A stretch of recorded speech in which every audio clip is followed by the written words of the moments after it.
Please welcome my guest this evening, Minerva, the PartyDemoness. Hello! Hello! Hello! Hello! Hello, Min, hello. Everybody! Hi! Now, I'm sure that most of the people in the audience tonight are already familiar with you, but for those who aren't, if you could please introduce yourself. Hello. I am Minerva, aka PartyDemoness, here on this lovely purple platform. I am a variety streamer. I do mostly indie games and a spot of art here and there. I would say more than a spot of art, but we'll get to that soon enough. They can't know I'm a nerd! Oh, well, if they can't know that you're a nerd, then I'm in trouble too. I'm in deep trouble. Oh no. The cover's we're blown. screwed. Yep. We're screwed. Yep. Well, you've had a busy couple of months and a busy couple of weeks in particular, man, that I usually don't make a point of talking to my guests about, getting into VTubing, but for you in particular, I want to take a moment because you just recently, I believe it was 2-3 weeks ago now, went full time. So first off, congratulations. Thank you. It has been about 2.5 weeks, give or take. Yeah, it sounds right. And I would venture to say that things have been going pretty well for you so far, that there have been a lot of very fun streams. You mentioned you only started in mid-August, so you've really hit the ground running, and it's been very exciting to see you make that transition over the past couple weeks, and I think that things are off to a pretty strong start. Yeah, it's been crazy. The support has been phenomenal, and it's a lot of getting used to. Like, going from one job for a very long time to getting to do something that is much more up my alley and I love is such a change of pace, and it still doesn't feel real. Well, you're going to have to get used to it sooner or later because you best start believing in VTuber stories, Miss Minerva. You're in one. Oh, shit, you're beaming on me. Oh, God. Of course I am. Hey, I already admitted to being a nerd, and so did you, so we're equally guilty here. Yeah. By the way, thank you, Michael at 12-9-10, Horatius the Dwarf, and Danny Spooky Pumpkin for the follows. Also, The Hollowed Eye for the raid. Oh, we got some dumpster regulars in here. Hello! Oh boy. Yes, it's going to be a good time. I'm going to start off with some very hard-hitting questions because these are some questions that I've never actually seen asked in your chat, and I'm kind of shocked. Minerva, all right. Min, you're going to a party, or actually, I'll let you even choose. You're going to a party or you're hosting a party. What makes a good party? A good party, you need people you know you're going to vibe with.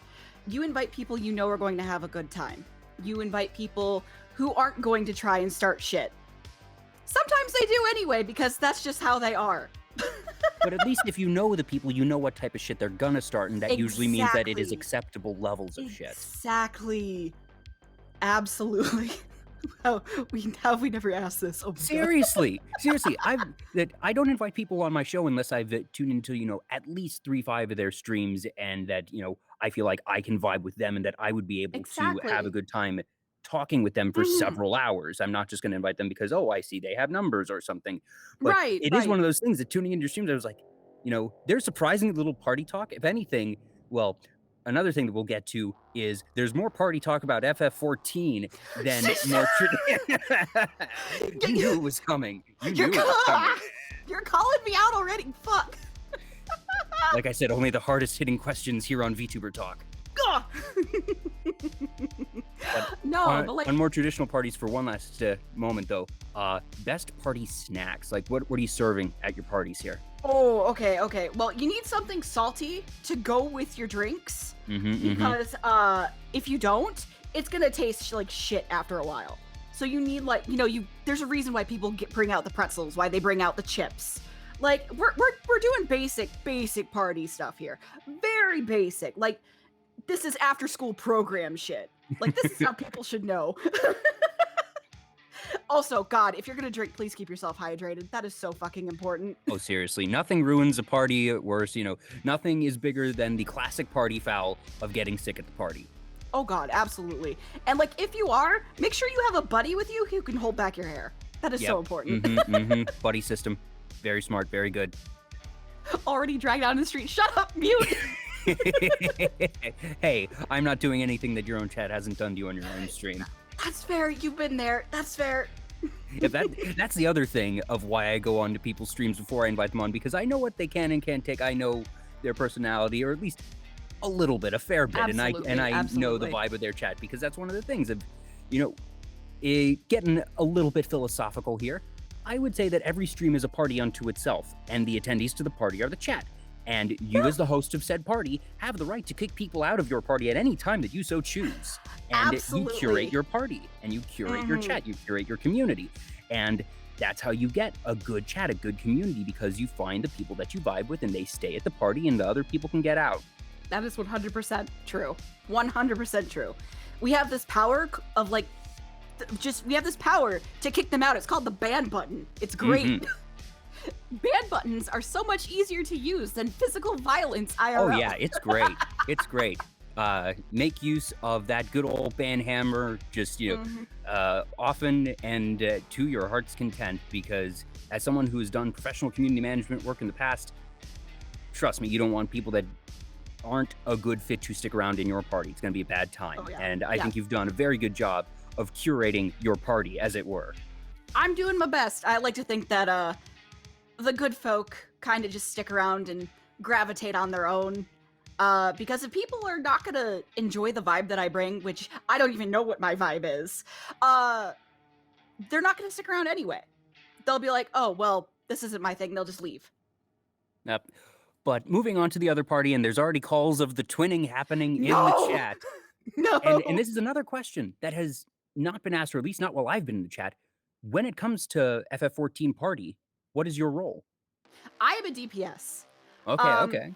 Yep, I'm a DPS. I also do healing on the side. I come from World of Warcraft, like years of World of Warcraft. And the differences between the communities is staggering. I would love to do healing and tanking more often, but the community in WoW is not so lenient on fuck-ups. So I stick to my role of hit thing real good. Yes. I'm someone who has been a gamer since, early days of WoW, but I just never got into MMOs. I played a little bit of RuneScape back in the day, if you want your good old throwbacks. How I mine for fish. Oh, yes. I was always the type that just sort of enjoyed the exploration more, so I wound up gravitating towards other games. Part of that was also probably because not many of my close friends were MMO players, and those are usually people that you make your first parties with.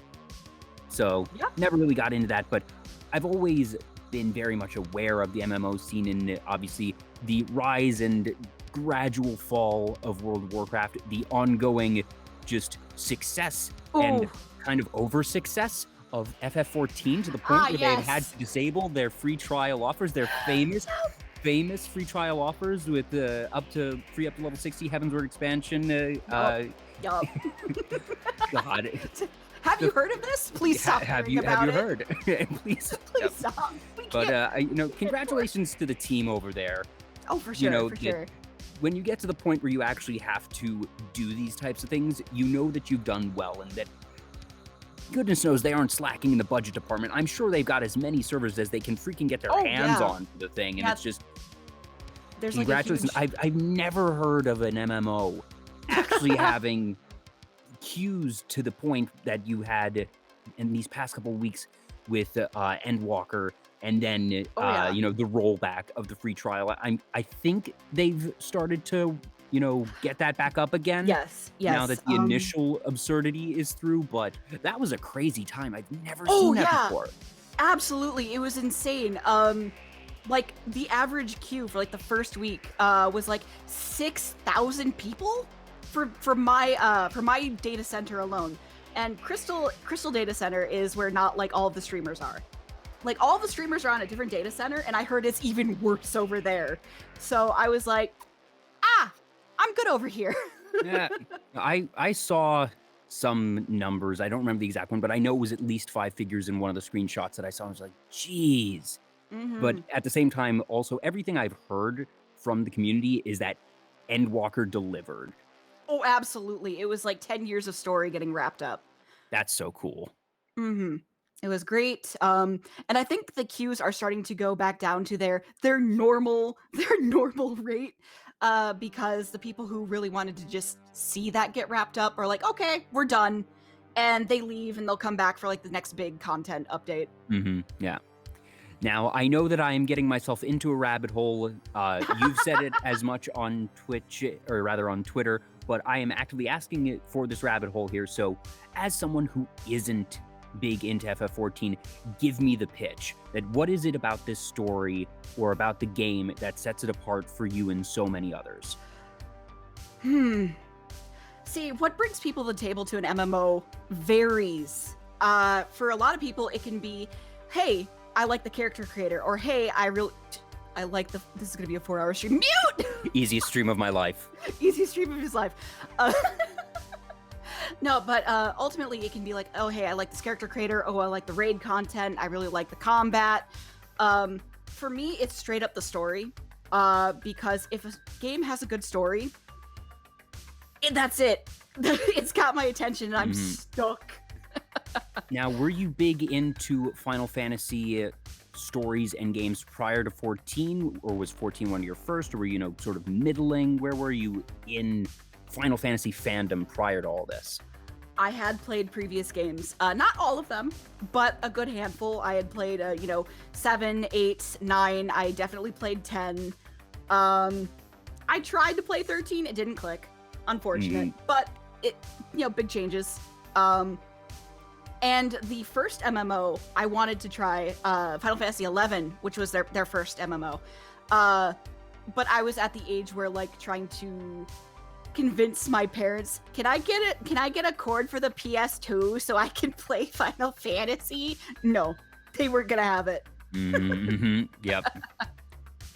Yeah, you and I are about of the same age, which means that the two of us are boomers per the VTuber community's definitions.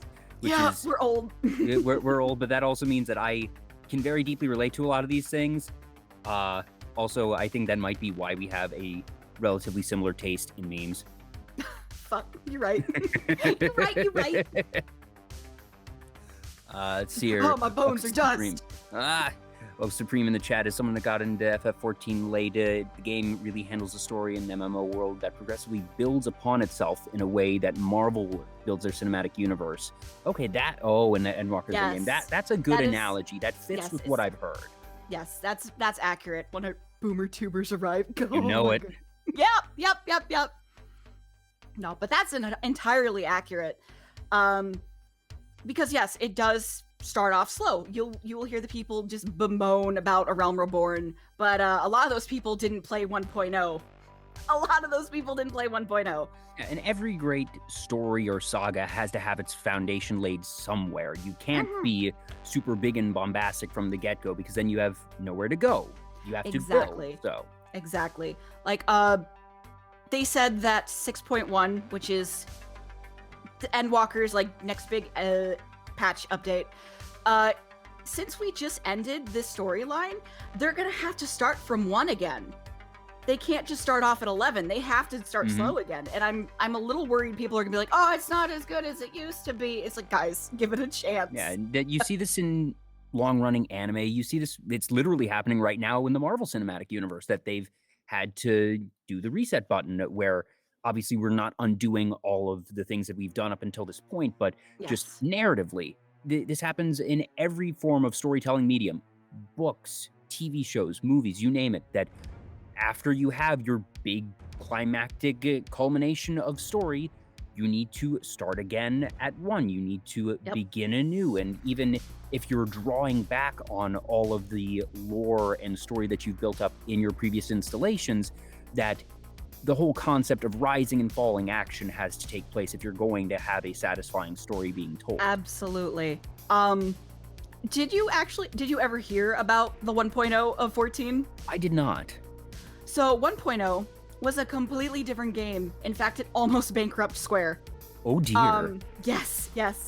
And so they handed the reins over to Yoshida, the current director, and they're like, please fix this. And that is a name I have absolutely heard, that Yoshida is to Final Fantasy XIV as Sakurai is to Smash Brothers. Correct. They're like, please fix this. So basically what they did was they took the story, and it was going towards a calamity, which is basically the end of the world.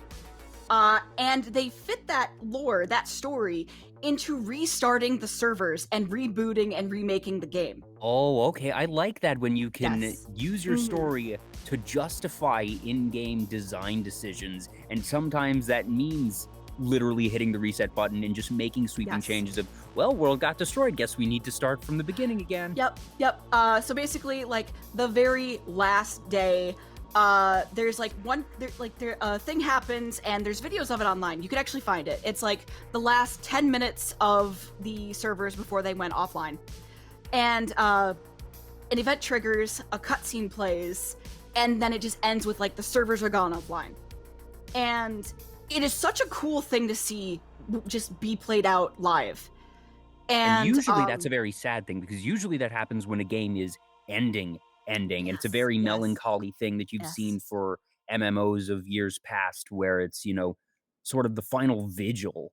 But to have this type of just server-based, literal server event happen in a exciting fashion is something that rarely gets to happen, because usually the concept of sunk costs applies, and that you don't see games making sweeping changes to the point where they actually have to nuke their servers and start anew. So that must have been something really special, where it's, you know, usually people are dreading that countdown. They don't want it to hit zero. They don't want the game to end, because they know when the servers go offline, the game is over. But this is anticipated. This is, oh boy, let's go. Yes, because it went down for a good long while. And then when the game got revamped, rebooted, restarted, everything took place like 5 years. 5 years later. And all the stuff that had happened does continue on. Like, things do get talked about. So, like, it gives the new players, like, stuff to go back and look into, and the old players to feel that kind of, closure. So I think it's very cool. That's awesome. I love world building. Sorry, one moment. Thank you, Hero Live, King Necro, Stardust Lab, and Hidden Tome for the follows. A bunch of nerds. Yes, welcome in. You will have a good time here. Much nerdery bounds. But yes, world building, I absolutely agree. That's something I just live for, whether it be, you know, in RPGs that I play for games. I'm someone who's big into D&D. You know, world building. There's a term in Magic the Gathering, which I bring up because I heard you talking about it in passing. I'm not sure if you're familiar, because this is like some deep freaking sort of, it's not even lore, but there's the term of a Vorthos in Magic the Gathering, and that is, as it was named by the actual internal people at Wizards of the Coast, of the player profile who is driven by story.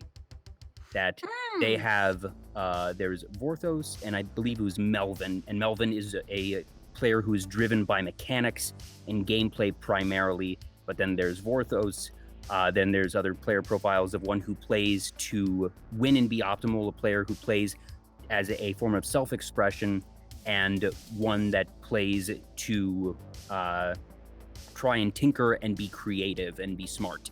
And as someone who is into games and game design, that's a different thought space that I really enjoy sort of seeing and analyzing, just in myself, but also in other games and for other players. So you yourself are an admitted Vorthos, but that is, that's the aspect of the game that you are attracted to. But when it comes to the gameplay itself, do you go for optimal, do you go for self-expression, or do you go for tinkering and creativity? I mean, I like rating, but I'm not really a min-max kind of person.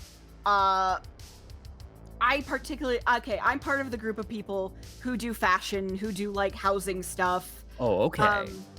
Yes, it's like this really weird. Yeah, and it gets even deeper, certainly, in an MMO than you would have in a card game in terms of player profile, because you have players that are not driven at all by combat, that will do everything in the game but combat.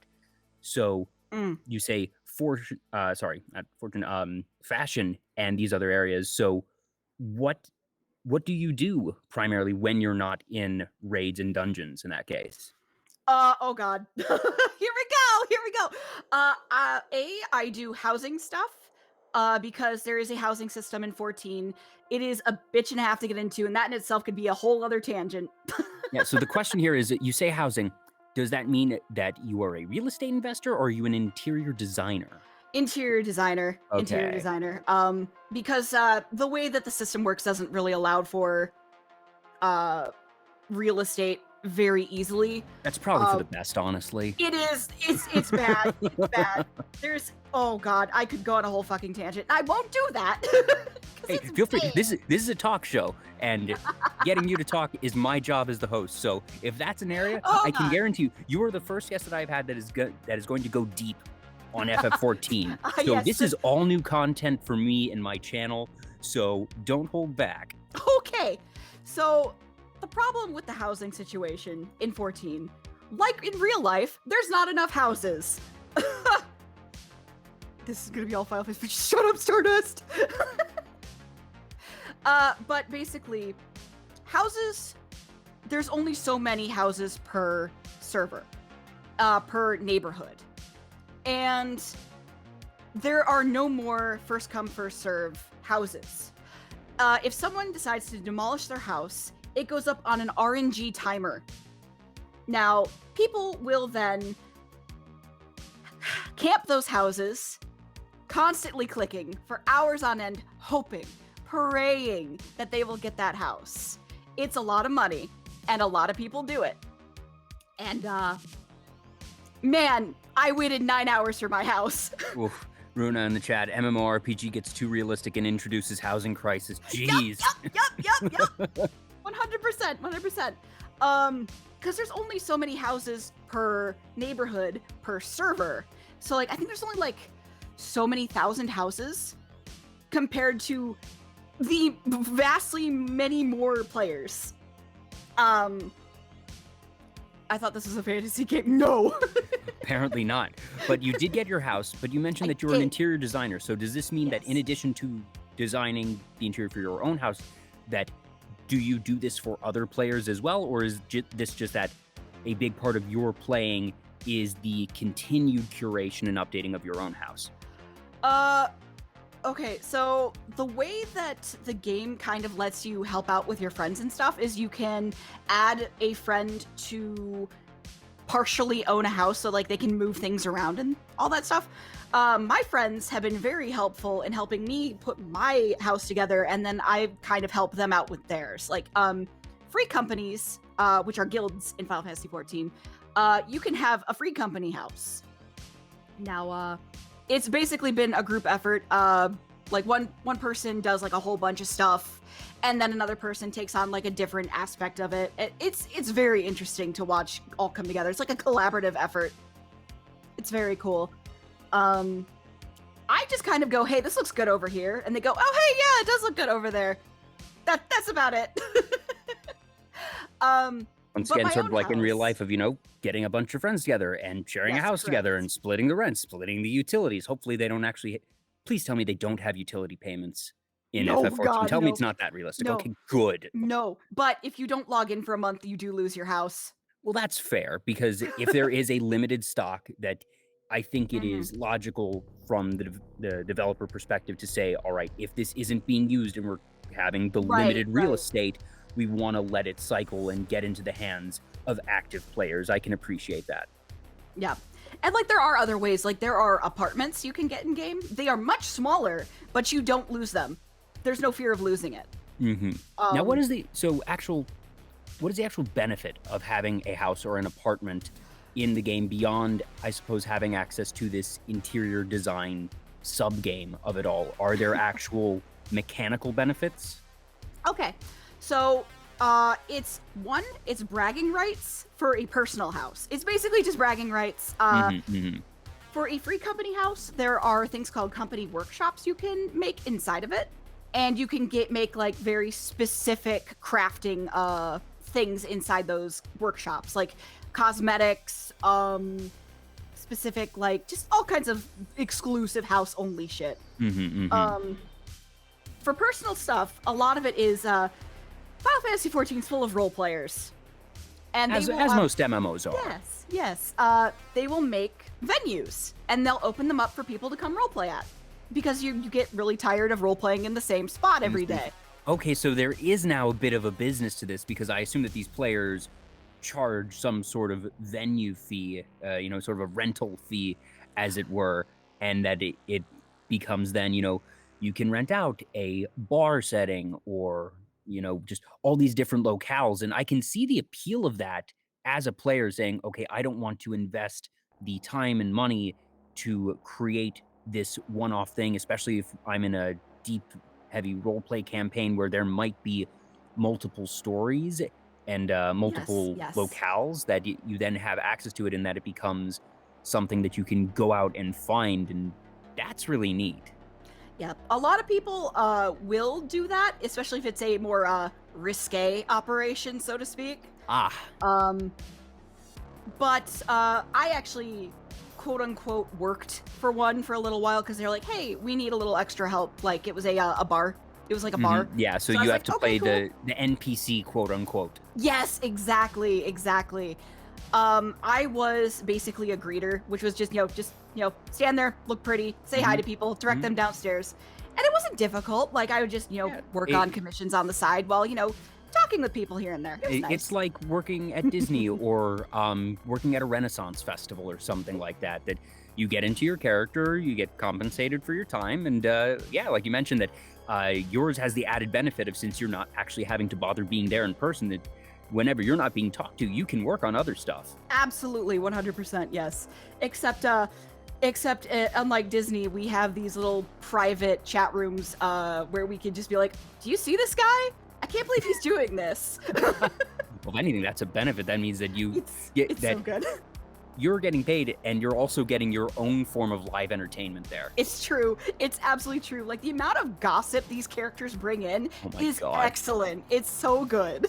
And then I have to imagine, if you get, a really good group that's just super into their story, and they're actually doing compelling narrative stuff, that it's like, oh, wow, this is cool. And we get to sit back and not need to worry about it and just enjoy the show. And then if somebody comes in, it's a group that's kind of got a bunch of shit going on, that you get to laugh in a whole different way. Yep. Like, there's some people who are just like, oh, those two have been sitting in the corner all night. They haven't said anything in the public chat. They doing something. Oh my. Yeah. So, like, we often make the joke of, get the sanitizer. Oh, goodness. The things that I'm learning tonight already, and we've just started. I am so sorry. Oh, no, I asked for this. I knew what I was getting into. Okay, maybe I didn't quite know what I was getting into, but I was prepared for just about anything. Don't worry. I've heard worse.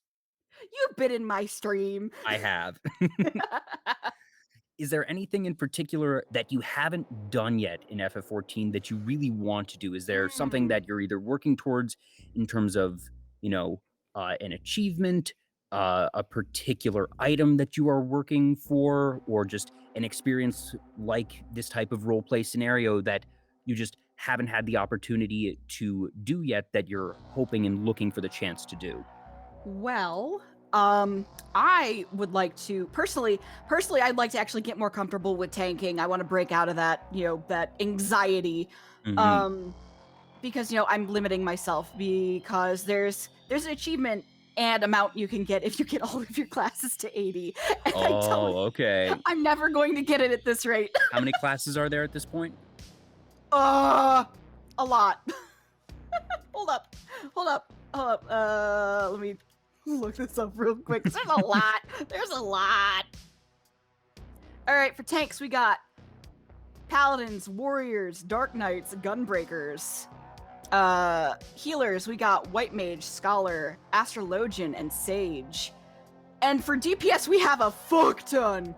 Yeah, this scans it. I've only actually played a couple of Final Fantasy games myself, but obviously the class system in Final Fantasy is part of really the series' core mechanics, going way, way back to the early days. So I'm not surprised to hear that is still a big staple. And obviously, it's just a staple of MMOs as a whole, that you have your different classes, the different sort of skill trees and paths that you can take, that this is something that really every MMO has. Doesn't matter if it's World of Warcraft or if it's Star Trek Online. You're going to have these. Oh, Star Trek Online. Oh, Oh, Star Trek Online. I just remember that thing had a massive marketing campaign. It was everywhere. They were pushing it so hard, and it flopped. Oh, yeah. So yeah, combat-wise, there's like 20 classes, and crafting and gathering, there's 11. And you can be all of them. You don't have to make a new character each time. But for this achievement, do you need to have a different character?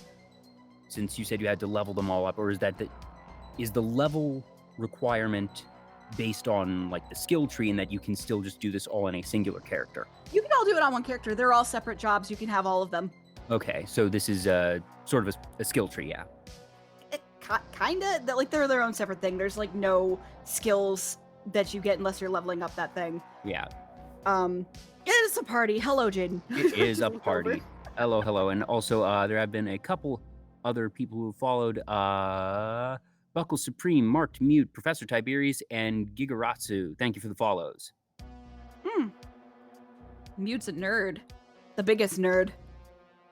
Yep, they're the one that dropped those stats right away in the chat of 19 plus, a limited blue mage, and then the 11 crafting and gathering classes. They know their stuff. Yes. I'm the one that got them into this game. Well done. There's a certain pride as being a nerd and getting your friends into the things that you are nerdy about. That, the friend that got me into VTubing, I actively credit him with it. Or, if you get a friend into a particular game series, whether it be an MMO or not, that there's that bit of pride of, I know that I helped bring this joy and possibly other frustration and whatnot into your life as of it, but I'm still proud of it. Yes, because the story in the game is absurdly emotional, very deep, and Mute actually just got to a point that I was like, you can't progress unless I'm there with you, because there's some stuff about to go down, and I'm just like tapping my fingers together, just like, yes, good. Do you think that it is a story that would ever be feasible to adapt into a watchable medium, whether that be film or a running series on something like Netflix or what have you? That I assume that for something as winding and complex as this, it would have to be a series and not a film. But do you think that that is something that could ever be feasibly done? If they stick on just the main story, yeah, I think it would be something that would be done, because it's basically an RPG MMO and not just an MMO RPG. Because if you took the MMO out of this game, you would still have a very, very good story that could stand on its own legs. Yeah. Did you ever see the Warcraft film that came out a couple years ago? I own it. I think it was fine. I rate it as a good summer popcorn flick. Oh, yes, it's not going to win any Academy Awards or anything, but the action was good. The effects were fine. The writing wasn't deep or anything, but it didn't need to be. I went and I had a good time. WoW. Yeah, WoW has never been super, super deep in its story. And keep in mind, this is as someone who didn't even play WoW or Warcraft 3, which I think the story might have been based off of. I lose track. But, it wasn't something that was prolific, but I think that most people look back on it as a passable game adaptation film. At the very least, it didn't bomb. And I know that overseas, it cleaned up in the box office, because internationally, that for how big World of Warcraft is in the States and in Europe, in Asia, especially rewind the clocks 4 or 5 years, huge, just biggest thing there was. And it showed in the box office returns. Yeah. Blizzard has always put the rule of cool before anything else in their stuff, which is why everything's kind of a disaster story-wise right now. Blizzard's got a bunch of disaster things that are way beyond story right now. Yeah, we won't delve into that particular thing, but let's just say they have their own things to clean up at the moment. Correct. Oh yeah, absolutely. But yeah, it was a good popcorn movie. I enjoyed it. I mean, like, if you just don't think about any of its prior ties, which is really hard if you're like watching this as a fan. Deep into the lore, yeah. it's a lot harder to do. But like, if you don't know anything going and you're like, wow, that guy sure did get punched by an orc. Yes, he did. Yes, he did. I was kind of sad that they never made a sequel because it felt like they were setting it up to be at least a trilogy or something. And I would have thought that for how successful it was, that they would have continued it. I was always surprised that it just never got that sequel. Yeah. I think they were, but for whatever reason, it just, I don't know. Yeah. I don't know. They got other problems, though. Yep. If you had the ability to, speak with the dev team for FF14 and say, I want to change this one aspect of the game, and that you knew they would listen to you, what would the change be? Well, here's the thing. They're already doing it, and it was the housing system. Oh, nice. Yes. Because they're changing how it's going to be done in the next big patch content update. They're going into a lottery system, which is a lot more fair than, hey, I just lost this house to a bot.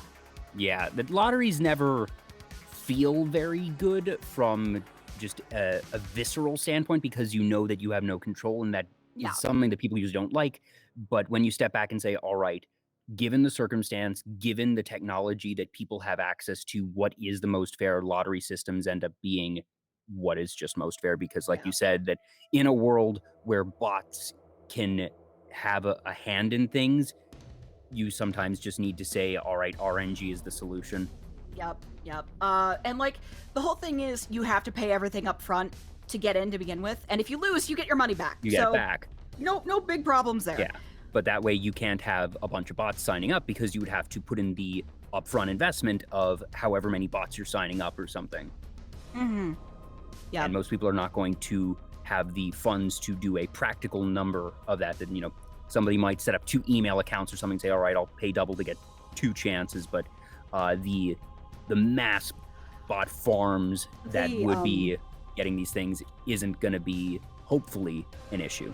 They are also cracking down on people who own more than one house on a server, because you can have one house, technically 2 if you own a free company. You can own 1 house per character, and there is a neighborhood on my server which is basically owned by 3 people because they keep getting them on alts. And it's just like, it's so frustrating to see, because I have friends who are like, I want a house, and they'll never get one. Well, that's good that they're starting to, make these incremental changes. That Yes. I certainly know that I work in the game industry by day, that I do QA and I dabble in a bit of production. And I am very familiar with just the production struggles of being able to create content for a live game, fix things that are technically wrong, while also making tweaks that are not bugs, but poor player experiences. Right. The allocation of resources is always tougher than it looks, and the time and development that it takes is always tougher than it looks, because these games are giant towers of cards, and code is complex, especially if it's something proprietary, which I assume that this one is. That sometimes there's stuff deep buried in just the foundation of the code that makes things difficult to change, that the developers never anticipate having to change or shift, and that it comes back to bite them. So hats off to the FF14 team. That it sounds like there was a question in the gaming community, in the MMO community, for a long time of, would anything ever truly topple World of Warcraft? Because, you and I really grew up in the age of World of Warcraft being this Goliath, and that for a decade or so, everything big that was tried was trying to be the WoW killer, quote unquote. People thought maybe Star Wars Galaxies might be it. People thought that Star Trek Online might be it. There were so many different ones, and sometimes it was that the content wasn't good, the system wasn't good, but other times there were games that came out that people said were technically superior to WoW, but because of people being so entrenched in WoW, of having the time and money invested, that and their friends are already there, that why would they go to this other game? That there's these intangible costs of moving to a different game. So World of Warcraft had this built-in advantage for years and years and years, and it felt like over the past couple of years that FF14 really started to go toe-to-toe, and when I saw everything happening with Endwalker, I sort of had a moment where I was like, I think this is it. I think this is the moment in gaming history where the balance of power has shifted, and I would not call World of Warcraft the biggest MMO on Earth anymore. The scales tipped. The scales tipped, I feel, and it took us a decade and a half. That it was sort of a quiet thing because it wasn't an overnight thing. No. But if you look at it, it's now FF14's market, I would say. I don't have the hard numbers to back this up, but just looking around, it certainly feels like it. Oh, yeah. Talk about like all of the WoW killers, like Guild Wars 2 I was on for a hot minute. It was a very fun game. And that one's a very successful game, yeah. And that's around. Not to say that if something wasn't a WoW killer that they couldn't, get a foothold in the market and be profitable and be workable, but that, when it came to marketing and just design, that there was always that question of, this is supposed to be the WoW killer, and it became sort of a running meme, and I got to the point where I was rolling my eyes every time I heard that phrase of, I felt, and I think that it came to pass, that for WoW to lose its spot at the top, that it had to be via self-inflicted wounds. And I think that's what happened. That, internal controversies aside, I would attribute it to just they didn't iterate quite enough. Meanwhile, their competitors did so and did so better, that it wasn't, like I said, an overnight thing, and that it was a bit of complacency, a couple attempts and just misfires. I'd love to see a documentary on the past couple years of World of Warcraft and Final Fantasy XIV to sort of compare the two, because I'm a business-minded person, so I find this type of stuff fascinating. Oh, absolutely. It is interesting to just look at the comparisons and see when the scales started to tip, because Shadowbringers, the last expansion, definitely brought in a lot of people, a lot, because it was one of the best written things that a lot of people have been exposed to in an MMO.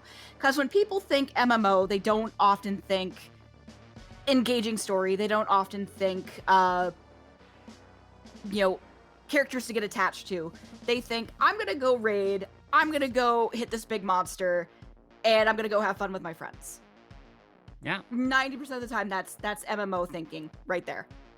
Yeah, MMO grinds, just big things to work towards, where 14 didn't really put that in its front and center. And as someone who played World of Warcraft for over a decade, they just kept adding more and more systems and then swapping over to another system. And it's just why am I bothering to do this when you're just going to replace it next expansion? The other thing that it is a meme, but at the same time, it paid off. How much did their relentless sponsorship of small content creators help them? Because it became a meme where they didn't even have to advertise anymore, because the nerd community was doing it for them of, have you tried FF14? Yep. And the thing is, it wasn't even a negative thing. It was just sort of a teehee, this is funny because it's everywhere type of thing. It wasn't even, oh my gosh, we're so sick of this, advertising that's being everywhere. It's along the line of Raid Shadow Legends, that it's freaking everywhere. But interestingly enough, the community views it with a certain sense of neutrality and even amusement, to the point where it's not so obnoxious where people start to dislike the title, that it's just sort of self-perpetuating marketing. And how much of that amidst, World of Warcraft not having a active meme aiding its own marketing campaign, where does that come into play? Oh yeah, I could see that. But I do have a few friends who are just really sick of hearing it, because it's just oh god, at one point it's so all over the place. They're just I'm done. But yeah, but it wasn't. I would definitely. It wasn't awful. It wasn't awful. Yeah. But when people go, oh, is that really a lot of content? It's yes, it is. That's almost what, 90 hours of content for story alone? There's like someone out there. I remember reading about how like they never left the free trial. They are still on it, and they're still finding new things to do. And they started playing like years ago. Hey, some people are min-maxers in their own way, and I have seen free content min-maxers. That is absolutely a thing of how much just fun, enjoyment, and free stuff can I drain out of this free thing. And I could see that in the millions of players, one person just sort of making it their life's goal in the game to do everything they can without paying. According to Small Grime, 650 hours in, and I still haven't gotten Endwalker. Whew. Yeah, like there's a lot of content, and there's no FOMO in Final Fantasy XIV. Everything is still relevant. You can go do anything you want. That's cool, and that's something that's very difficult to do from a design and balance perspective. Just being able to make sure that inevitably certain things statistically will no longer be the best, but at least making sure that things are viable and worthwhile for some players at some point in the game. It doesn't need to be that for the late game players that their stuff can change, but as long as the stuff that they used can still be used by other players at other point in their player journey, that means that it's not useless content. Correct. And like, yeah, there's like Tome just pointed out, like old weapons that are irrelevant, glamour. It looks pretty. I can put it on other things. Titles. Like it's like you can just do anything. God. Sorry, we really got into this 14 rabbit hole. I'm so sorry. No, don't apologize. I instigated, and I knew what I was getting into. Like I said, that one of the things I enjoy doing as the host is figuring out what I can do to get my guests on rants that they are passionate about. Sometimes it's more obvious with guests than others. Sometimes I need to, dig around and figure out what it is. And for you, it just happened to be a very easy starting point of FF14. Like I said, that makes my life easier as the host. You're having a good time, it certainly feels like. So this is a win-win. Do not worry. I've only streamed Final Fantasy XIV like 3 times on my channel. That's the other thing, the fact that you are not an FF14 channel. Not yet. Not yet. Aha. No. Like I'd planned doing community things after Endwalker had been out for a little while because I didn't want anything to get spoiled for anyone. Okay, that is a very thoughtful. Huge thing that's part of the 14 community is making sure that things don't get spoiled. Yeah, for sure. And just as someone who is very into story, that's one thing that I always avoid. That like, I have not had the chance to see Spider-Man No Way Home yet, but I've gotten very good over the years of avoiding spoilers, and I don't watch movie trailers if it's a movie I know I want to see anyways. Yep. I went in. I won't spoil. I will not spoil. But I had not seen any trailers. I hadn't seen any articles. I went in completely blind for that movie. Completely blind. So when I was flipping my shit in the theater, my friend looked at me like, "Are you okay?" Yeah, because they probably saw the thing that I saw one trailer because I was seeing another movie and couldn't avoid. And it's if I'm in a theater sitting down, I'm not going to stand up and leave the theater, so I avoid a trailer. I'm not that hardcore about it. Slap your hands over your ears and close your eyes yeah. But, when I see trailer links being shared online the day that they drop, I'm like, okay, well, I'm not going to watch that. Yep. But, I have a lot of... I'm in a few Discords for specifically, 14 content for, need help with this, or, hey, need raid stuff. We have spoiler channels, and it's so tempting to not click on those little black bars. It's awful. Yeah. Also, getting caught up on a couple notifications. Hi, I'm Jaden, Dog with a Q, Chompies.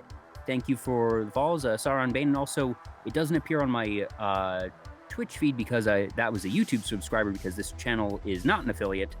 I missed the name, but whoever just subscribed on YouTube, thank you for the subscription there. Hell yeah, let's go. Yeah. Support. I remember the first time that happened, I didn't know that I had actually hooked up my YouTube subscription, so I was super confused. I was like, wait a minute, subscriptions, that shouldn't be possible. I'm not an affiliate by choice. I qualified for it, but part of the show is that, one, I know that doing content once a week, I don't feel like my output is worth a subscription, but also for my following, I feel like the amount that I could stand to make via subscriptions is not worth the hassle of putting it on my tax returns. So you know what? That's fair. Oh God, so we were talking about how like this is my big step into doing this and stuff earlier. Yeah. Mm-hmm. I am terrified of tax season. Yeah, it's probably going to be an interesting one, but at the very least, from what I understand, Twitch is pretty good about making it pretty logical. They get you your forms and whatnot. You'll want to make sure that you're filling it out properly, but if you use one of those services, TurboTax or H&R Block or whatever that TurboTax, please save me. yeah, you want to talk about memes that certainly filling out taxes is not nearly as scary as it was 20 years ago. You want to talk about things that technology has made better, and that, for real, growing up, you sort of hear about tax season it being a nightmare because people had to fill in these forms by hand, and just, I don't care if I have to pay a couple $100 to do this thing online, make sure that it's good and has records and is just sort of. I just don't want the tax man to come for my legs. It's absolutely worth it. That technology is a wonderful thing. Oh yeah. Like the last 7 years I've just had a W-2. I'm like, here you go. Yep. All right, how much do I owe?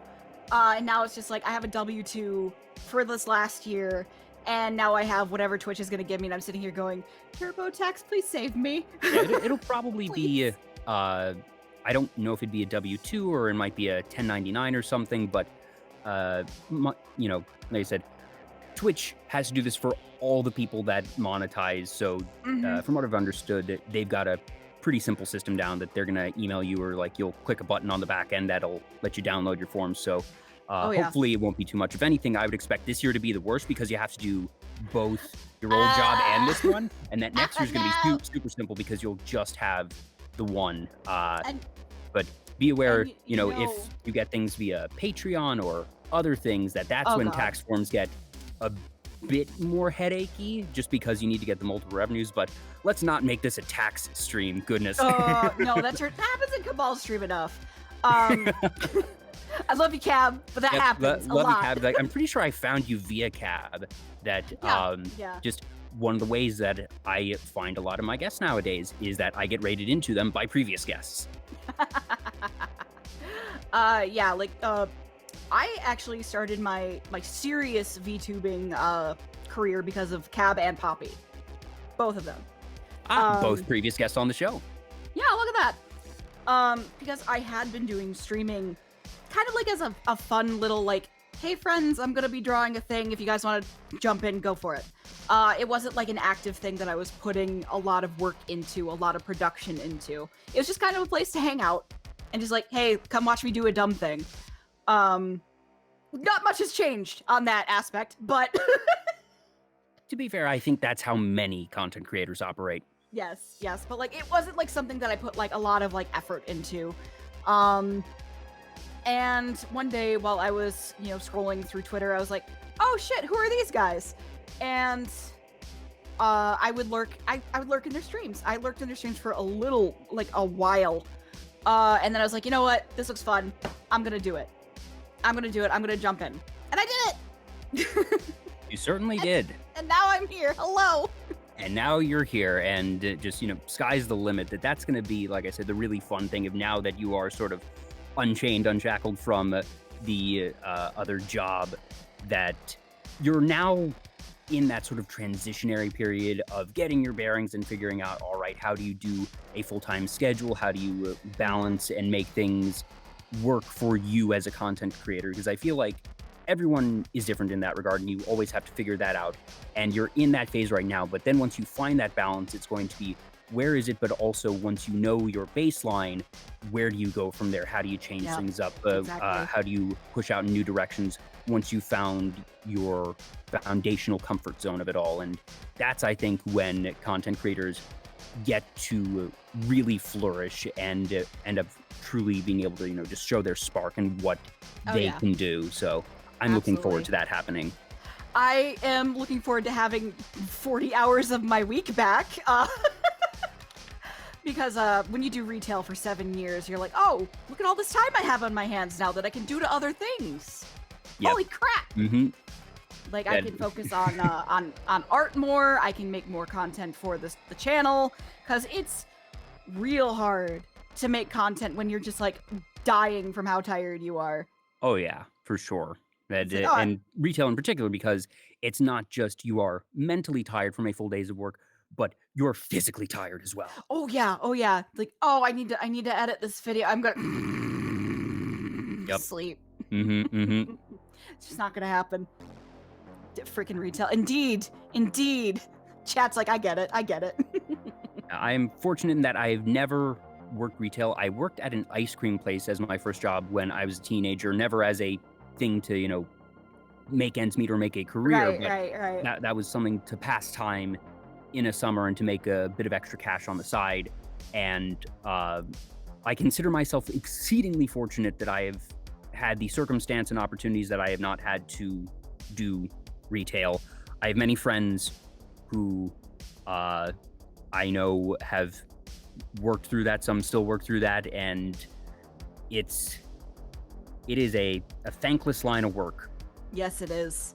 So if you're ever in a store and you have to approach a worker, be nice. Be nice. I will Good come Lord. for your legs. Absolutely. God. But all that, not fun stuff aside, and onto fun things. Oh, boy, fun. Yes. Obviously, getting into playing and getting into streaming full time, like you said, FF14 is not really something that you play actively, but one type of game that you like when you're not doing art, which we will get to, is walking simulators, and you were actually playing one earlier today. Yes. I guess that is technically a walking simulator. You're right. Yeah, I love those because they often tell really good stories and people overlook them. Yeah, and it's walking simulators as a term and as a genre, I feel like is something that has really come into its own in the past couple years, because it's a term that I don't recall hearing growing up. That there have been, I suppose, games that you could qualify as walking simulators to some extent, but I think that it is a subgenre that has really blossomed in more recent years. Yes. I know they were around for a hot minute, even before this, but like a game in particular that really came out of the woodwork and shone some light on it, like on the genre, is Gone Home. And that is a game I actually want to revisit because I played it forever ago and I barely remember it. Because I just was not in a place where I could focus on it. I was just like, oh, hey, what's this? Okay, I'm done now. But I think that's something that I'd like to stream eventually. Walking simulators weren't really a thing prior to 3D heavy gaming, so it's it's a relatively recent genre. But I think even if it doesn't have any engaging gameplay other than, hey, go look at this thing and read this note, it can tell a really, really good story. Like Layers of Fear, Gone Home, like I'd said. Like, I really want to revisit that one. And then like you said, we played Oxenfree today. And another one that I played was What Remains of Edith Finch. And that one got me real hard because it's about a family that is cursed, and all of the family members have like these very interesting backstories, and you're walking through this house reliving those memories, literally like hallucinating them to some degree. And all of these people die. All of them. Like, all of them meet some sort of gruesome end. Walking simulators are not inherently horror games or horror stories, but I feel like that is... You see horror tales and horror narratives built into walking simulators a bit more frequently than others. That there is something about it. Maybe it's because you as a player are alone usually in a walking simulator, and that helps lend to the creepiness, and that since you are, like you said, doing a lot of reading, that narratively it justifies a lot of things of these notes can be either from the dead or from supernatural sources, and that it isn't normal people you are talking with in a traditional sense. And since you are usually alone, that there's then all these other elements that they can do in a horror, just unsettling aspect that make it, that much more unsettling. Oh, yeah. And, like, a big part of it, Jay has said, Jay Mnemonic, not you, has said in chat, like, it also gives, like, walking sims have auras of disempowerment. Like, you are at the whims of the game. Like, that's a good phrase. Yes. Yes. Yeah. Hello. Hello.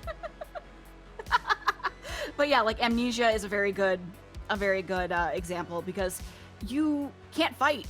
You can only, like, do what the game allows you. 90% of the time, that's sane, or that's at least walking, try to. Walking and hiding, and sometimes running.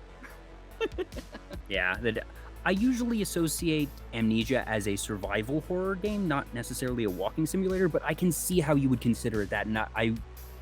I do not see survival horror and walking simulator as mutually exclusive genres. So, oh no, not at all. I've never heard it called that before, but now that you say that, Jay Mnemonic, it makes a lot of sense. It does have elements of both. Yes. Another good one would be Journey, because you're hopping and running around and stuff, but you're not fighting. You're not actively, like, engaging with anything. You're walking around. You're taking in the environment. You're collecting little scraps of cloth. You're jumping. That's it. That's the most you do, is you jump.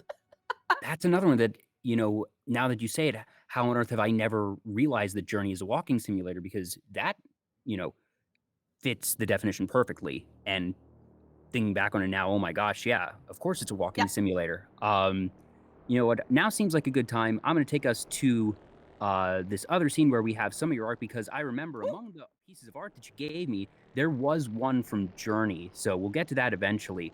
While we sort of wait for that one to go on, and also just admire these other pieces of art, you sent me a folder with 33 pieces that are all in this slideshow. So, I'm going to gush about Journey for just a moment, but then we'll get to art as a whole. Journey is a very special a very special game for me because of the music. That I am someone who's super into video game music, and in the world of video game music, Journey is a historic game because it is the first game that has gotten nominated for a Grammy for the album. That the first piece to get nominated for a Grammy, and which won its Grammy, was Baba Yetu, which is the theme to Civilization 4, which was done by Christopher Tin. The song is actually the Lord's Prayer in Swahili, so it was best arrangement for orchestral, for visual media, I believe it was. And that actually won the Grammy a while back. But Austin Wintory had the entire score, so the full soundtrack of Journey, nominated for Grammy. He ultimately lost to Trent Reznor and Atticus Ross for Girl with the Dragon Tattoo, but the nominees that year were Trent Reznor and Atticus Ross, Hans Zimmer for The Dark Knight Rises, John Williams for The Adventures of Tintin, and I'm forgetting who the other one was, but he was up against the Hollywood big names. Yeah.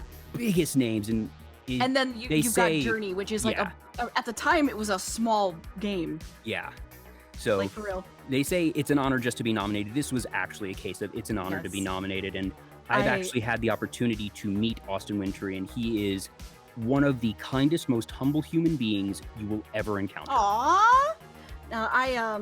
I own the Journey soundtrack. I own a physical copy of it. Like, my friend got it for my birthday a few years ago, and I just it's such a good soundtrack. I love it. I love it so much. Yeah. So moving on from Journey, that obviously it meant enough to you in some way to do a piece from it. Oh, and speaking of which, there's Poppy right there. Yeah, there he is. A more disturbing version of Poppy than the cute and cuddly version that we know. Up there it is. I'm going to pause that slideshow right there. That you have the Traveler. Yes.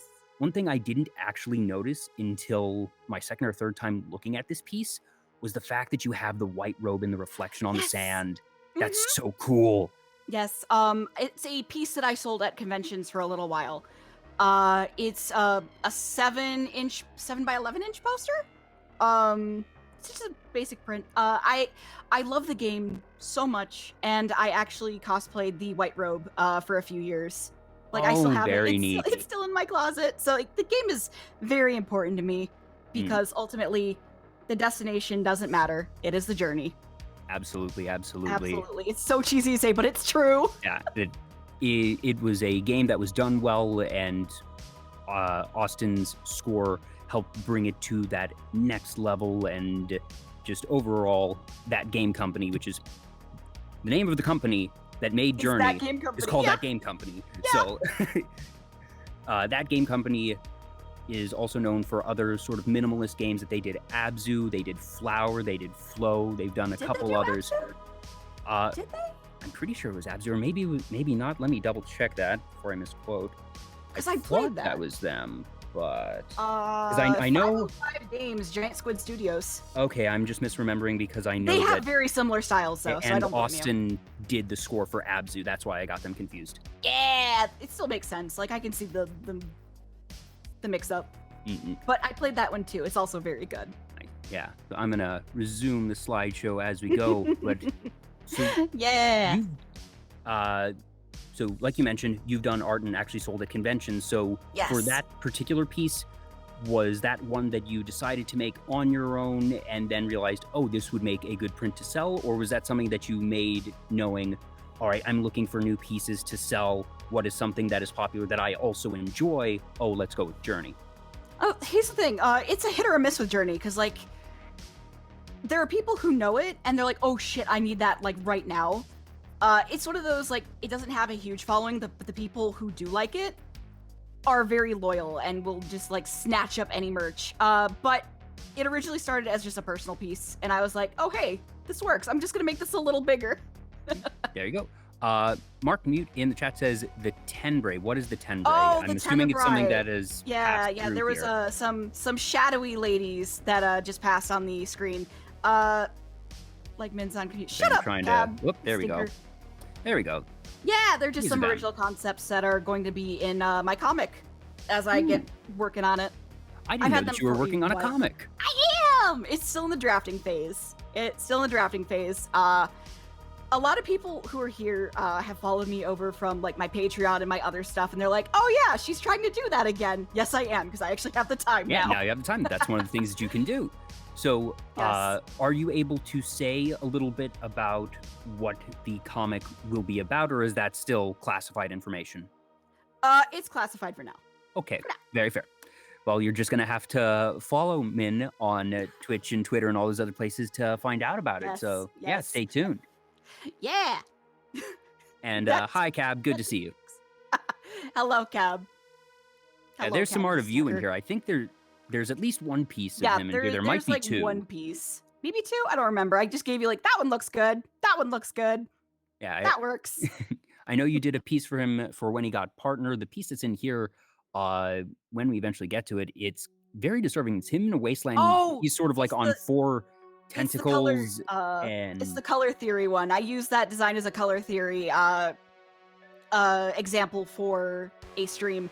Gonna have to follow him in. Oh no, shut up, Gab. Oh my god. He's such a stinker. He's such a stinker. Absolute troublemaker. Absolutely. And like some of these that I've sent you were actually commissions from the past, like the a couple of these were actually just marked commissions at the like I'm not an artist, but from what I have heard from artist friends, the way that you name your files is representative artist said. Like one of these was just 25.png, one is commit.png. Almost surprisingly, I'm not seeing any like V2, V5 finals in here. I tried to like label them so it wasn't just ASDF. I tried to give some kind of sort of coherency. And like the spooky green fellow that just passed by, that was a commission for Mute. Like a lot of these are just commissions. This spooky green. Whoop, nope. Hey, go back. There we go. The piratey looking dude. Yeah. There we are.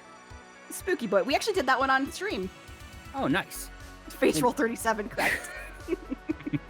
I'm sure that's in there somewhere. So your style as a whole, I don't want to say that your style is that leans in a creepy way, but I would say that I feel like your sensibilities as an artist and just the things that you are interested in are the creepier of just that's the type of thing you enjoy, not necessarily how your style manifests, but you are a demoness, and that your interest in the supernatural, in the horror, in the slightly grotesque is something that comes through in your art, in the pieces that you choose to create, not necessarily in your inherent artistic style. I am not an artist myself, so I feel like I really can't actually comment on style. I'm only able to notice trends in output of, like, I notice that you do a lot of your pieces are of things that are on the creepier side. Ah, there's the one of Cab. Ah, yeah, there he is. There he is. He was, yeah, that was a color theory, because he said that, like, this was really, like, relatively early on. He was like, oh, yeah, I don't have feet, I have tentacles. So I was like, what if I just put those on 11 and then I raise him up? Yeah, like, he's like an awful little spider creature. Yeah, I was gonna say, like, a spider, or, you know, like the AT-AT walkers from Star Wars or something, but just, you know, this really creepy version, just yes, very much leaning into his eldritch roots there. Yes. I have a really weird relationship with, like, the creepy and the eldritch and stuff, because, like, sometimes it's super fun to draw. Other times it's, oh god, I can't look at this for too long. It's like, it just kind of depends on the mood, because, like, sometimes I'm like, yeah, I'm gonna draw this really cute thing, and then the other day I'm like, how weird can I make this? How weird can I make this look?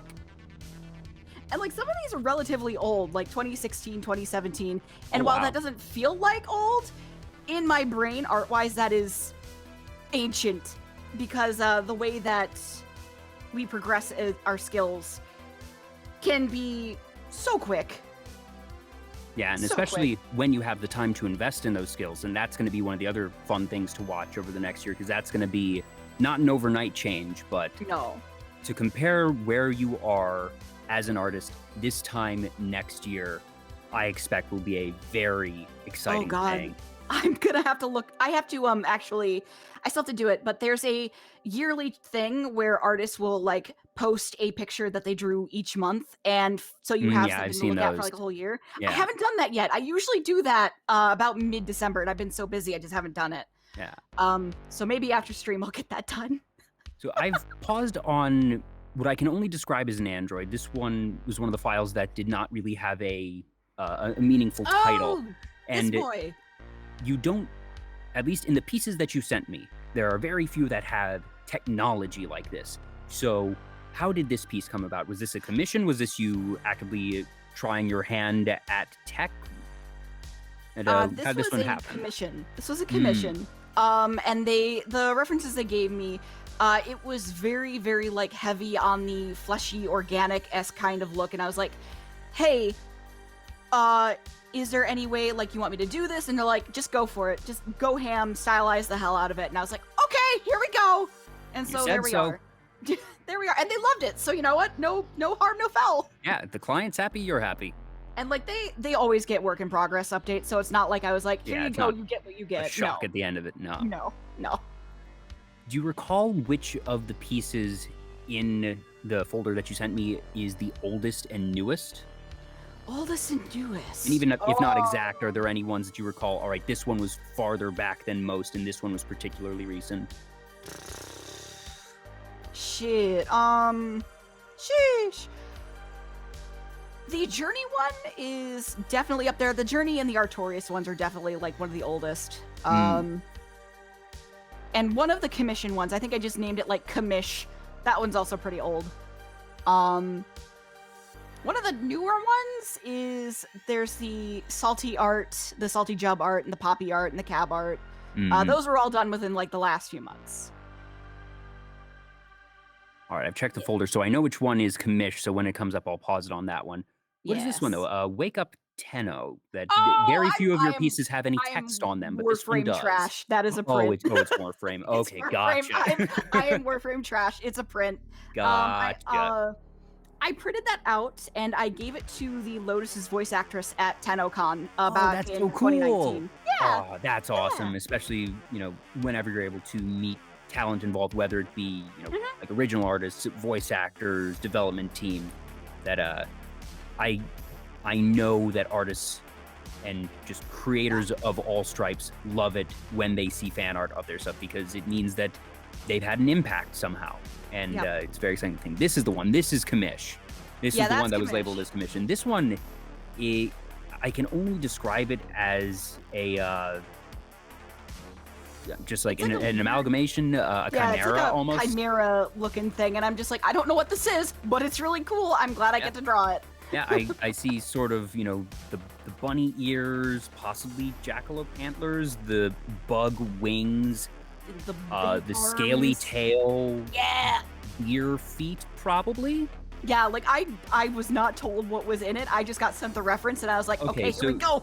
So this was a reference that had all of these elements predetermined. It wasn't, you know, pick a different head, leg, tail, wing. These were sort of pre-prescribed in that sense. There was a piece of art that was sent to me, and they're like, hey, I want it, but with this kind of pose. And I was like, okay, here we go. People who send me references, like full on, like, here's art, here's the pose I want, here's like all this extra stuff. I'm like, thank you. Well, yeah, like I said, not an artist myself, but I've interacted with enough artists to know that if you're commissioning someone, please provide as much information and references as you can. Even if it's not exact and you're still in a concept phase, the more information, the better. And if you're able to provide specifics, that's going to be the best situation, because it means that you are, one, as a client, more likely to get what you are looking for, but also, you know, an artist is not a mind reader. Absolutely, yeah. Like, okay, so I'm gonna call it Mute again. Hello, Mute. Mute has been one of my clients for like 10 fucking years. And he recently has been oh no. He's been recently doing like MS Paint stuff. He's just like, okay, I kind of want this this pose. It's like, no, it is not masterful art. It is not amazing. But he gets the job done so I can more actively give him what he wants. And it works. So like, even if you just do a stick figure with like screenshots, it's like, it works. It works. Now, this piece that I have pulled up is, I see a character in the background, but this is largely a landscape, which I feel like is different than most of your other pieces. I feel like most of your pieces have a character as the central focus, and that isn't the case in this one. I am ultimately, a character artist. Character design is like my strong suit. Emotions, concept art, that's mostly what I fall into. But for 2020 and 2021, I wanted to focus more on landscapes, and I'm still struggling with it because, you know, people don't want landscapes for commissions. They want character commissions, which, you know, takes up a lot of my time. So how did this one come about? This was back when I still played World of Warcraft, and I really like the Ardenweald zone, which is like this very pretty mystical forest with like I'm lots getting of fae vibes here. Yeah, it's basically a fairy forest. The Winter Queen is probably one of my favorite newest characters, and I'm again very upset about WoW situation. Shaking my fist at the sky. Do you recall when you did this piece? Ooh, no, but I think I could just look at the properties on my computer and just be like, oh yeah, it last edited. Oh, it was this. Well, I assume that means it's an older one, because if it were a newer one, you'd probably recall it a bit faster. So this is one that was done a while back. I just have a bad memory. That's fair. About a year ago, December 4th, 2020. Okay. Still, you know, for how many pieces you do, that a year is still a long time. Yeah, it is. This one also is really interesting. Just, I can't tell what the characters are, but this is, you know, a blood moon scene. The lighting here is super cool. We're falling back into Final Fantasy XIV. Oh boy, I had a feeling that eventually I would stumble upon one in here. That like I said, since I don't know FF14, I don't know inherently looking at these what might be them. But I was like, I'm guessing there's one in here. There has to be. Yes, there absolutely is. This was actually just a quick doodle that I did just to get out of my system. It is the calamity that I was talking about before the end of the world. Dalamud, which is like this big moon that was a moon, quote unquote. It turned out to be a prison for an awful dragon thing. It was falling out of the sky a la Majora's Mask style. And it was like this big red ominous thing that you could see from all over the world, and it was just such a cool sight. And I was like, okay, I'm gonna draw some characters just looking at it because it seems like a fun thing. Are Because these the world's ending. characters that What are you you've doing? played or, like, people that your friends played? Are they canonical characters, or are these just random civilians? Okay, so the middle one, the small one, was my character before I gave her a potion that basically turned her race. Because I wanted to be a cat girl. I'm not gonna lie, I wanted to be a cat girl. You're not alone in that. I feel like that's a No. very reasonable thing to want. You're one of many other people who want to be a cat girl, so no shame in that. yeah, cat girl is like the most played race. But I basically changed it because I was like, oh shit, like some retcon stuff went on. It was the size of a city. What? Okay, Dalamud was huge. And like next to her was like her adopted mom, and then like there's her chocobo, which is her little bird buddy. Now, I know what a chocobo is at the very least. Yeah, I love chocobos. They're so cute. But yeah, like it was just a quick scribble I wanted to do, and then like I threw it into a video editing program, and I threw some like filters over it, and then I added I added some music that you actually heard in the background of 1.0 as the moon was like falling. Oh yeah, for this big for like cataclysm. The big event. Yes. So I was like, okay, where was your character when Dalamud fell? And I was like, oh, that's such a fun prompt. I kind of want to draw that. Because it's basically the end of the world. Everyone's looking up, helpless, because what are they going to fucking do? They can't do anything. Yeah. So like, that was just a fun one. Building off of that, you mentioned earlier that you love world building, and one thing that I know you've said several times on your own stream is that you are big into OCs, and that one of the many things that can get you just talking and rambling is your talk of OCs.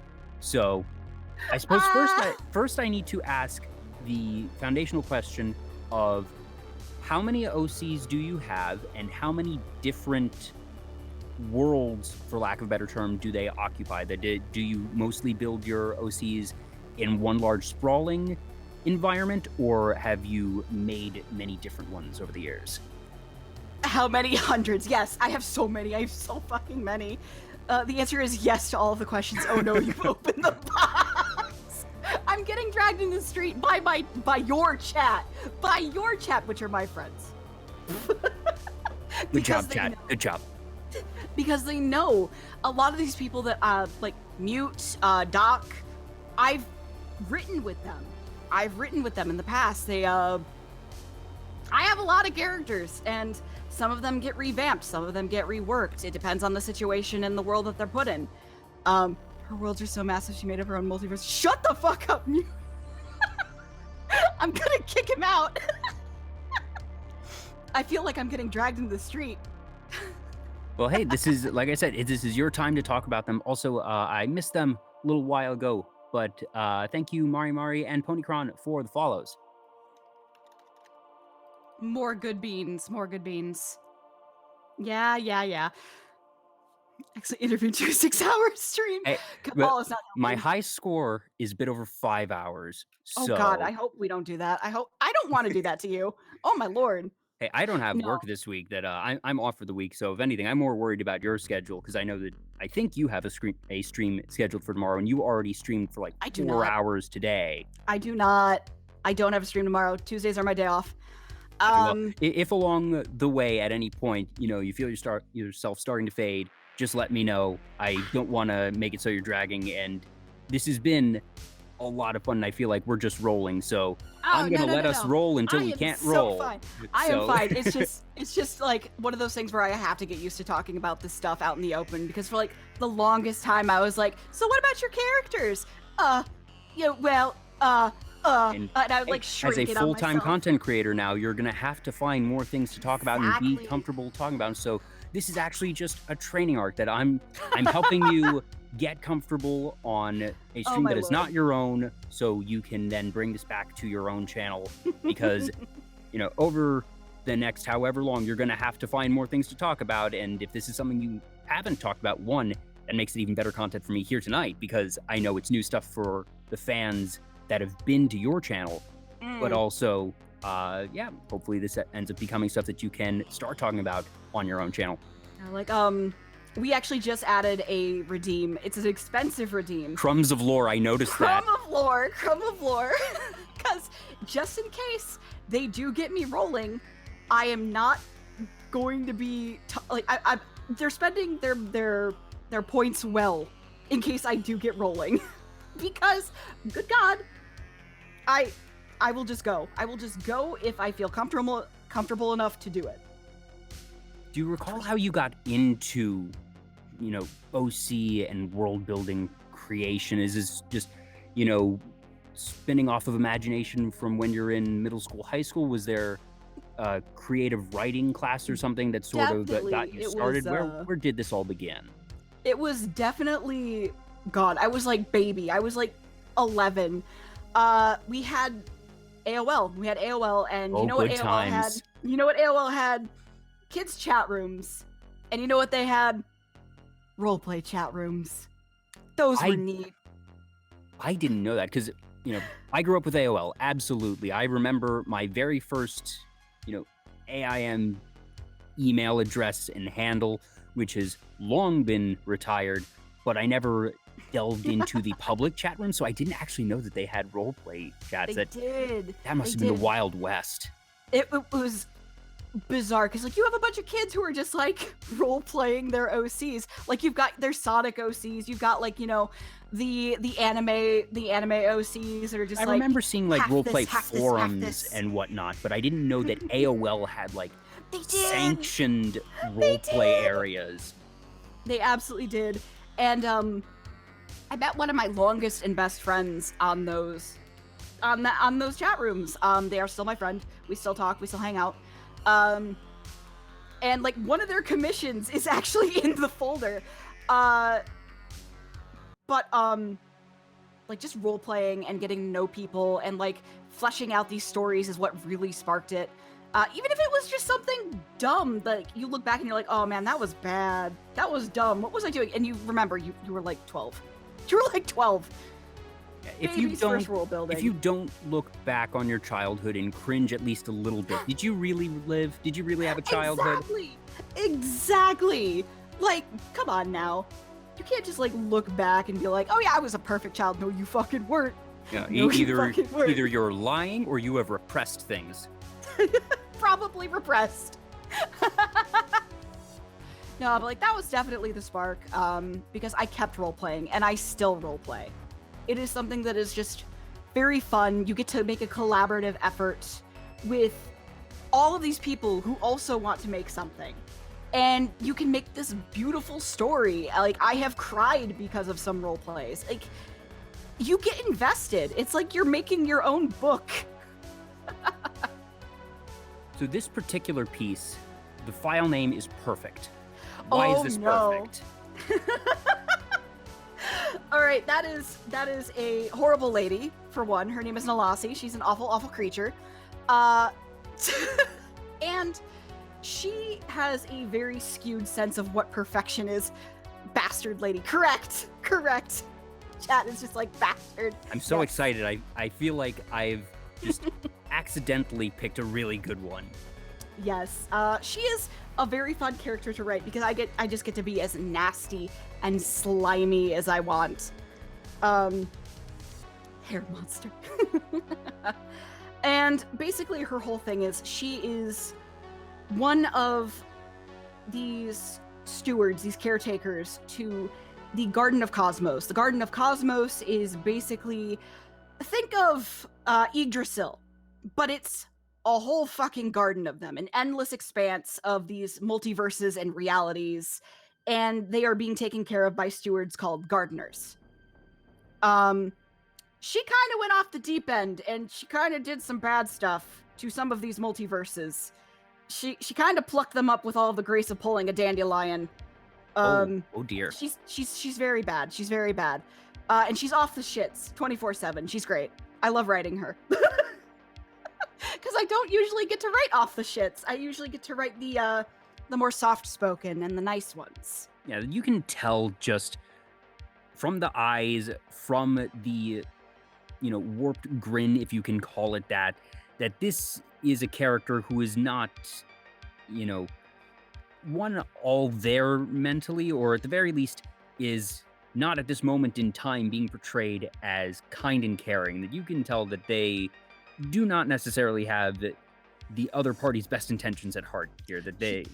Nope, never. Mm-mm. What are the feathers in the background, though? She used to... Okay, so her body, as you can see, it's segmented and puppeted. It's not her real body. It is a false body that she basically sets her head upon to pilot around, and so she can interact with these other realities, because there's cosmic red tape that the stewards usually have to fall behind. They can't really interact. They have to watch. So she's like, fuck that shit. I'm going to make a fake body, and I'm going to go fuck around with stuff. She's the classic rule of an arbiter that is not allowed to have a hand in anything, and then that arbiter either breaking the rules or finding a way to circumvent the rules such that they are allowed to exert influence on these proceedings that they should not. Yes. And her actual body is very avian in nature. She's got feathers, she's got, little bird peats, she's got wings. So yeah, it's a little twisted. Now, I would say I didn't actually add that picture into the folder because I never finished it. It's still being worked on. Well, maybe that's one to get back to now. Yeah, we worked on it a little bit a few streams ago, but it's still not done. She was originally this, and now she's something else. Wildlian says, "I will consume the bird." Is that a reference to something, or is that them just sort of playing on the feathers in the background? That's just them saying things. What's this one? That is a Warframe commission. Okay. That is one of the commissions. I just realized I had 2 commissions in there for my friend that I was talking about earlier. That's one of them. They main a Hydroid, which is the name of the frame. Nice, yeah. And, it looks like, obviously, it's happening in the ocean of some sort. I couldn't tell if this was like a Leviathan or if this was something that was, I'm guessing this is emerging from the depths, that the frame, and that's the head of it. Yep, it's all water-based powers. They do have a little creature that comes out of nowhere and will just fuck you up. Yes, it was, it felt like a very fun experiment of a commission, because I had never really done water effects before, and I was like, this is fun, I like this. Also, I hate it. Yeah, water seems just like a very tough thing, whether it's animation or drawing, that water seems like a difficult thing to create visually. Oh yeah, it is. It really is. It's such a pain, because water is ever changing. It flows, it takes any shape it wants. Sometimes it's a pain in the ass, and like I'd have to look up several different references of water and hope to God that it looked okay. Does watery things, correct. I'm guessing this is another Warframe. I didn't realize how many Warframe things I had in here. Yes. Because I saw it and I was like, I think this is a mech or an angel of some sort, but since there were the other Warframes, I was like, okay, now I'm starting to figure out, even as someone who isn't familiar with Warframe, that I know enough tangential knowledge that now I'm starting to piece things together. A lot of my commissions are from Warframe, because not a lot of people do Warframe commissions. Not a lot of them do. That's kind of surprising. Yeah, because trying to find the balance between mech and humanoid, because the style is so like just fleshy and biomechanical, a lot of people are just like, I can't do it. But apparently I can, and people like that. Savvy, welcome in. I didn't know you liked Warframe. Warframe is so fun. I miss it. Maybe I'll get to play it again. So this piece, the file name says Tarot. So I assume that this is a card, possibly the Priestess? It was just Tarot inspired. Okay. I just got someone followed me on my OBS. Hello! Oh god, my alerts. It was Tarot inspired because I had been playing Dragon Age Inquisition. And they have really, really pretty tarot art. And I was like, I want to try and recreate that. It's hard. It's hard. It's been a while since I played Dragon Age Inquisition, but looking back, I remember that now. Yeah, that they had those tarot influences for different characters and different classes. Yep. And like, if there's something in a game that pulls my attention and I want to try and recreate it, I will do my damnedest. But it's definitely something I want to try and approach again, because I think this one's like a 2018 piece. Okay, so definitely on the older side for the portfolio. Do you think you would ever, embark on the journey that is creating an entire tarot deck? Oh God. Or is that too much? Because that's, 30-ish pieces. I would try maybe doing the major arcana first, and then like if I was happy with it, I might try to do all of it, but like major arcana first just to get the staples. Definitely, for sure. It sounds like a project in the future that I might like. Maybe I'll do it with VTubers. Who knows? Oh my gosh, VTuber Tarot. I'm already sort of thinking of like, okay, who is what? That could be a whole thing, I feel. Yeah, it could. It would be really fun though. It would be really fun, I think. Because we have VTubers, you could be whatever the fuck you want. And so you could feasibly fill out a tarot deck with any VTuber and not hit the same one twice. Oh yeah, for sure. And just anything from the inherent visual design to something about their content, or something that in their community is a meme that they're known for, could be used to connect them to whatever card you're portraying them on. And that could be an interesting thing. It would take coordination, regardless of if it's you as a singular artist doing all the pieces and then sourcing and finding the VTubers to fill out the slots, or if it were even, a wider community project where a bunch of VTubers each took a card and then put together everything as a complete deck. But one way or another, that would be a big project for sure. So that'd be an interesting thing though. But I think it would be fun. I could like do like a form and like have people fill out like, hey, what one you want, and then like if there's any conflicting, I'd be like, okay, well, this one's taken, sorry, you can have this though. Yeah, and just sort of, I suppose you'd probably have to do first come, first serve, just for fairness. Either that, or like you said, lottery system of, okay, when the form closes, it's then you roll for any overlapping, but you would then only have to accept the number of forms equal to the number of potential cards. That way, even if people didn't get the cards they wanted, they would still be part of the deck. In case you haven't been able to tell it, I've said this to other guests, part of the reason that I started this show is because I didn't want to be a VTuber. I didn't think there was anything I could do as a content creator that would be particularly unique, but one of the things I think I'm pretty good at is coordination.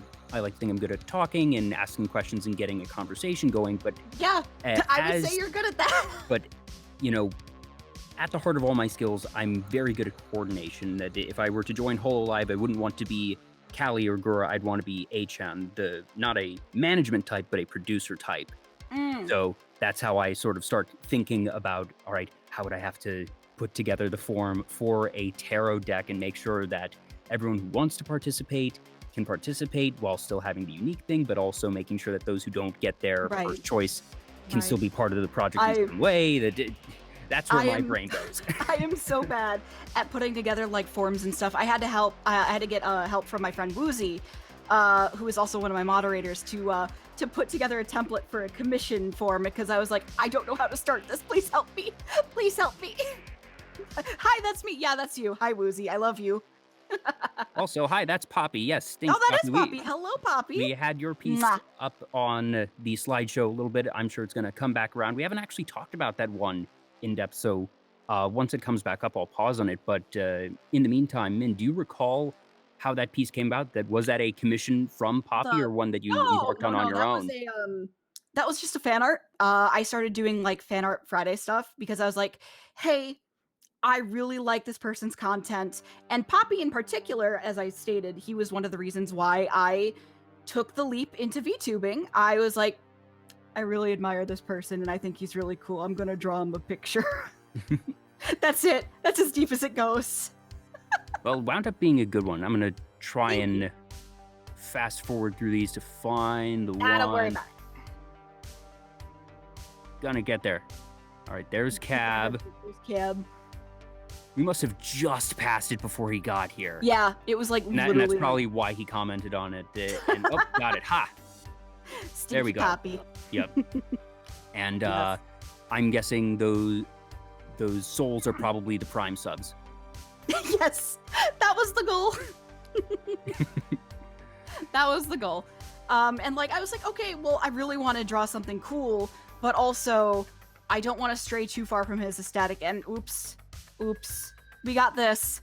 Oops, there we go. Oops, there we go. Minerva's a good bean. You're a good bean. You're a good bean. Come fight me. He won't. He will. He will. He will. He will. But speaking of designs, Poppy, I've seen your little teasers that you put out recently regarding your own redesign. That it's not quite to what Min has here, but you're adding a few more edges and pointy bits to your design from your very round aesthetics at the moment. So it looks looking so cool. forward to that. It looks so fucking cool. Yeah. I believe that is going to be debuting on January 9th. Please correct me if I'm wrong, Poppy, but that's what I'm remembering from the post that I saw. So God, I'm hoping I can make it. him out as well. And actually, you know what? I haven't actually done any proper shout-outs yet, so let me get Cab and Poppy. There we go. Yeah. God damn it, Poppy. Okay. Poppy is such a delight. Yeah. Like I mentioned, I often find people who end up becoming guests on the show because previous guests raid me into them, and that was the case for Poppy. I don't recall who raided me into him, but I remember that as it will happen when you are raided into Poppy's channel, that it is an event. Yes, He it is one of the ultimate showmen, and yes. If you've never had the pleasure of being raided into Poppy's channel, I hope that you get to have that experience someday. It is a time. I've only gotten to raid into him once, and it was on a Thursday. I actually started doing Thursday nightly streams, and that was one of those. And like I stayed up a little later, so I was like, Poppy's gonna be on soon. He's showing his concept art today. I think I can push a little longer on the clock. Yeah, we'll do that. So I actively like pushed myself to go a little farther on streaming. So I was like, I'm gonna go send you guys off on a high note. You guys are gonna go have fun at Poppy's. Oh yeah. If you are an ASM artist, do not raid into Poppy. Don't do that. Your listeners will all be woken up, and they will probably be very scared. So that's the only time I will tell someone don't raid into Poppy. If it's one of those soft-spoken ASMR streams, don't go there. one of the few times that I swung in to his stream. It was he was just starting his uncapped subathon. I think it was like day 1 or day 2, I can't remember. But the one time I stopped in, I was like, hey, congratulations, here's some subs, I love you. And he was like, hey, come play a game with us. Oh yeah, I remember you told me about that. I saw that, and then there goes your sleep schedule. Yep. Because I was like, I have to do things in the morning, but I could stick around for like 40 minutes. And it like he had to twist my arm about it because I was like, I'm in bed. Like I was already in bed. So I got up, I went down to my computer, and I turned on my computer, and I went in the call. So he basically pulled me out of bed to come play a game with him. Bad influence, best influence. Bad best. Or best bad. I'm sorry. No, you're not. No, you you're had not. a good time. You had a good time. I had a good time. And you got to make me look like an idiot because I didn't know what I was doing in that game. I was half dead. It was like 4 a.m. Oh my goodness. As will happen for uncapped subathons. As it do. I was so worried. I was like, please get some sleep. And like, yeah, he got sleep. But, I can't help but worry. Eventually. Sleep happened eventually. But beyond your own art, you also are very much a connoisseur and collector of art from other people, and that has sort of manifested in your collection of art books. You mentioned that you have a larger collection than you realized until recently, actually, of art books, that it's just, you start with one, and then you get another, and you just sort of slowly accumulate them, and then over time, you glance at your shelf and realize, oh my, I have a lot of these. Yep. I started collecting concept art books back in I can't remember what year exactly, but it was when Miss Pandaria just came out for World of Warcraft. Okay, it all comes back to the MMOs. Back to the MMOs, because World of Warcraft. I'm gonna shift this back to the main screen. The art style for WoW is just still so fucking good. Yeah, complicated topic, but the art style, love it. And from there, I was like, I'm gonna keep collecting art books for all this other stuff I like. And now I just have so many boxes of art books, and I'm sitting here going, oh no, what have I done? Because as a few people know, I moved back in July back into my mother's to help take care of her. So I was like, okay, well, I have to move all this shit. Books are fucking heavy. They are. They are so heavy. You hold one in your hand and you think, this is fine. It's not that bad. And then you put all of them in a box. And then you try to pick up the box. And then you have trouble picking up the box. And you sit there going, oh no, what have I done? It's like, oh yeah, this box is big enough to hold this many. Oh, my arms. It's so bad. And like, I have two of them, like 2 boxes next to me, and I'm trying to like move them, and they're not moving. They're not moving. Do you know how many art books you own now?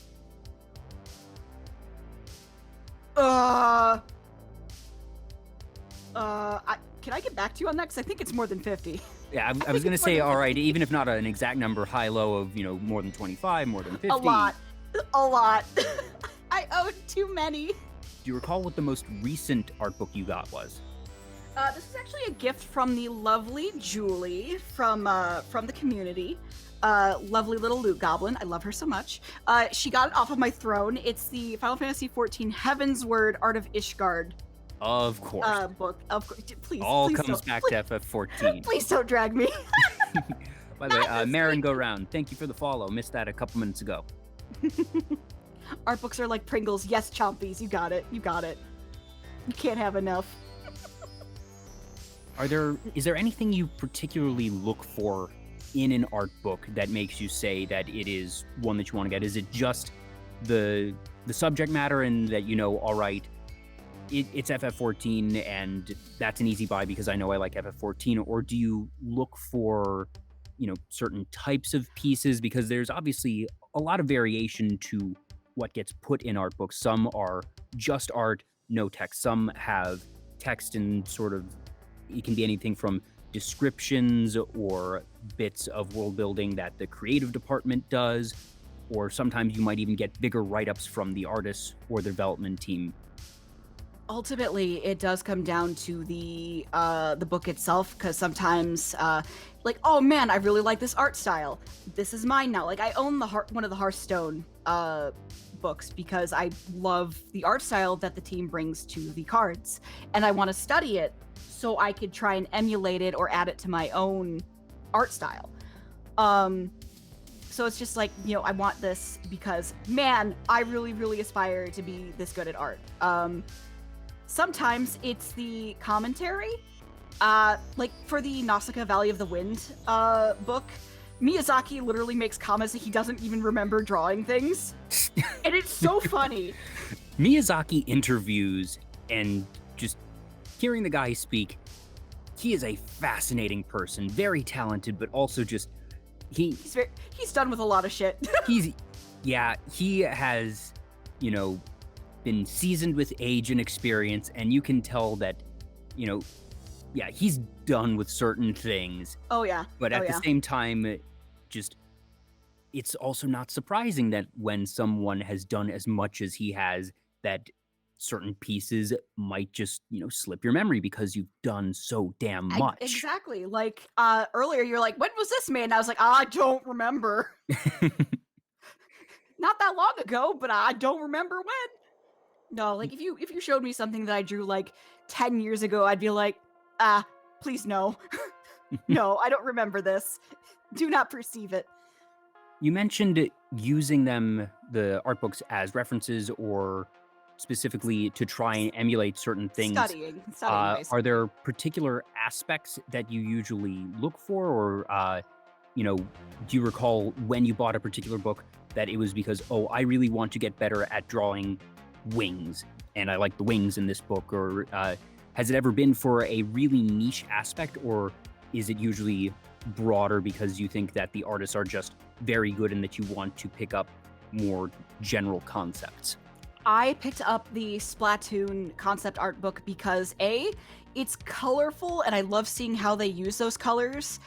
B, their fashion is just so distinct.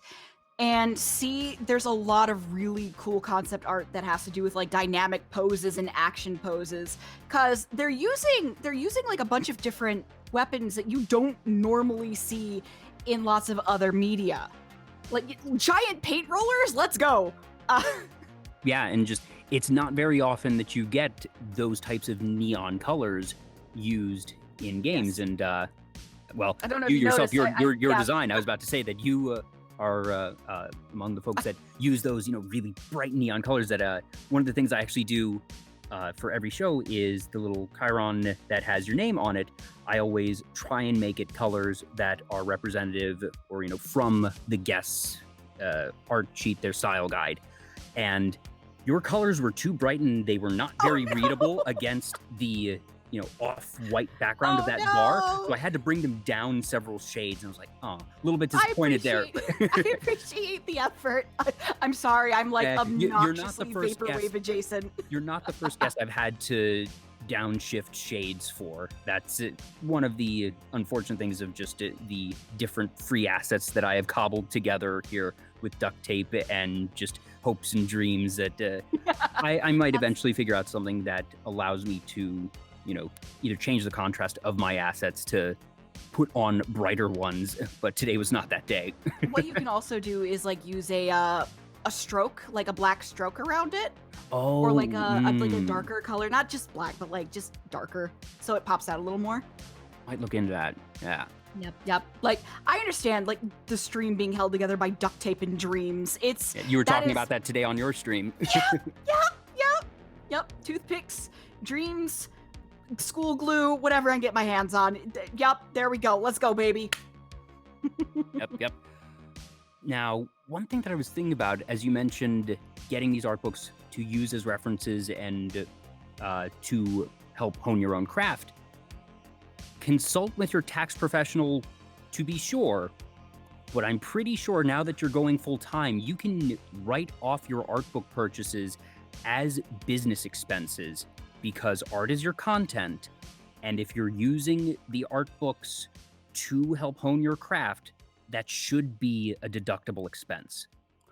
Ooh, a dangerous concept to be sure. Yeah, I mean, like that would be, hey, can I do this? And they'll look at me like, what the fuck are you talking about? No, trust me, I've heard much crazier things, which is why, like I said, I'm not a tax professional, so check with a professional just to be sure. But I went to school for business and marketing, so I had to take some basic accounting classes. And from what I recall, there are a lot of things that are less relevant and less real as expenses that I know can be made into expenses. I think that your art books would be very easily justifiable. Okay. Yeah, like that's something I definitely have to think about now. Like that I never had to before. Is what can I write off? What am I allowed to do? I would say rule 1, if you plug it into your computer and it is used in any capacity on your streams, you can write it off.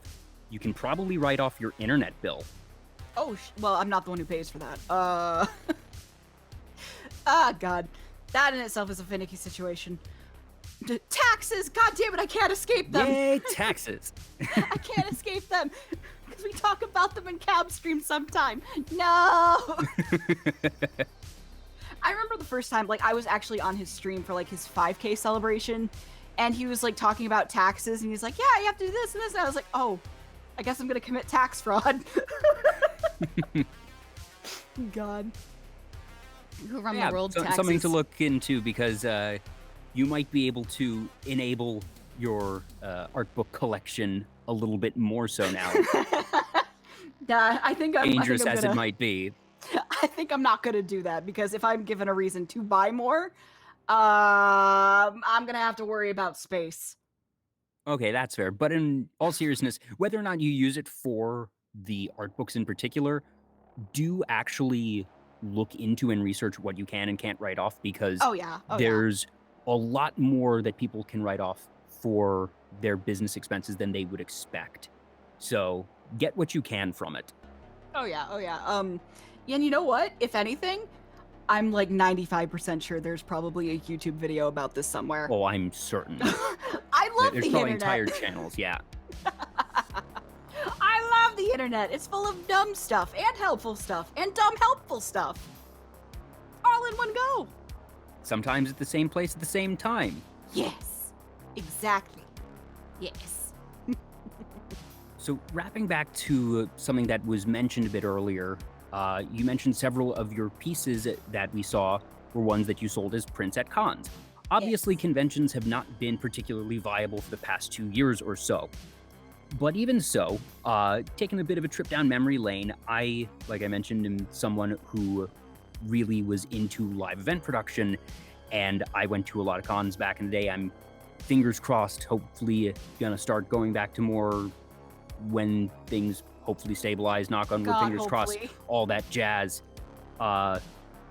Crazy reality stuff aside, do you remember how you got into that scene? Because you need to already have a portfolio when you go to a con for the first time. So that can't be your first foray into art. That's sort of taking a next step in and of itself. Most conventions for Artist Alley applications, they just require like a place for you to actually put your art so they can review it to see if it actually fits what they want for their portfolio convention. reviews, just very basic. And I've been posting my art online for literally years, longer than some people have been alive, which is crazy to think about. But basically, I just had like a little portfolio that I would send off, and they're like, "Oh yeah, okay, you're good." And that was mostly at like local conventions, and I got into that because there was a convention that was boom. I'm gonna fight Cab. Cab, you're older than us. Cab is older than us. But there was a convention that was like not even half an hour away from where I lived growing up, that once a year would roll around for a weekend, and it was free. It was free. So I got to go. Little 12-year-old Min got to go to these conventions, and she got to see like all of the art and stuff. And she was like, I want to do that. And so when I became old enough to apply and do so, I did. And no, I didn't get into every convention I wanted to. Like, no. But the ones that I did get into, like, the experience is something else entirely. It is fun, stressful, amazing, and like you leave the convention either feeling like you feel like you did something. It doesn't even matter if you made a lot of money or not, because you did something and you tried, and it's so cool. Yeah, for me, I have had the good fortune to be able to work several industry booths. So I've never worked an Artist Alley booth, but a lot of what I did prior to 2020 wasn't working for the convention. There are 2 conventions I have done some work for, but that is a more recent thing. I got into that because the way I got into it all to begin with was working industry booths. So I have actually had the opportunity to work booths for Crunchyroll, for Funimation, for several others in the industry.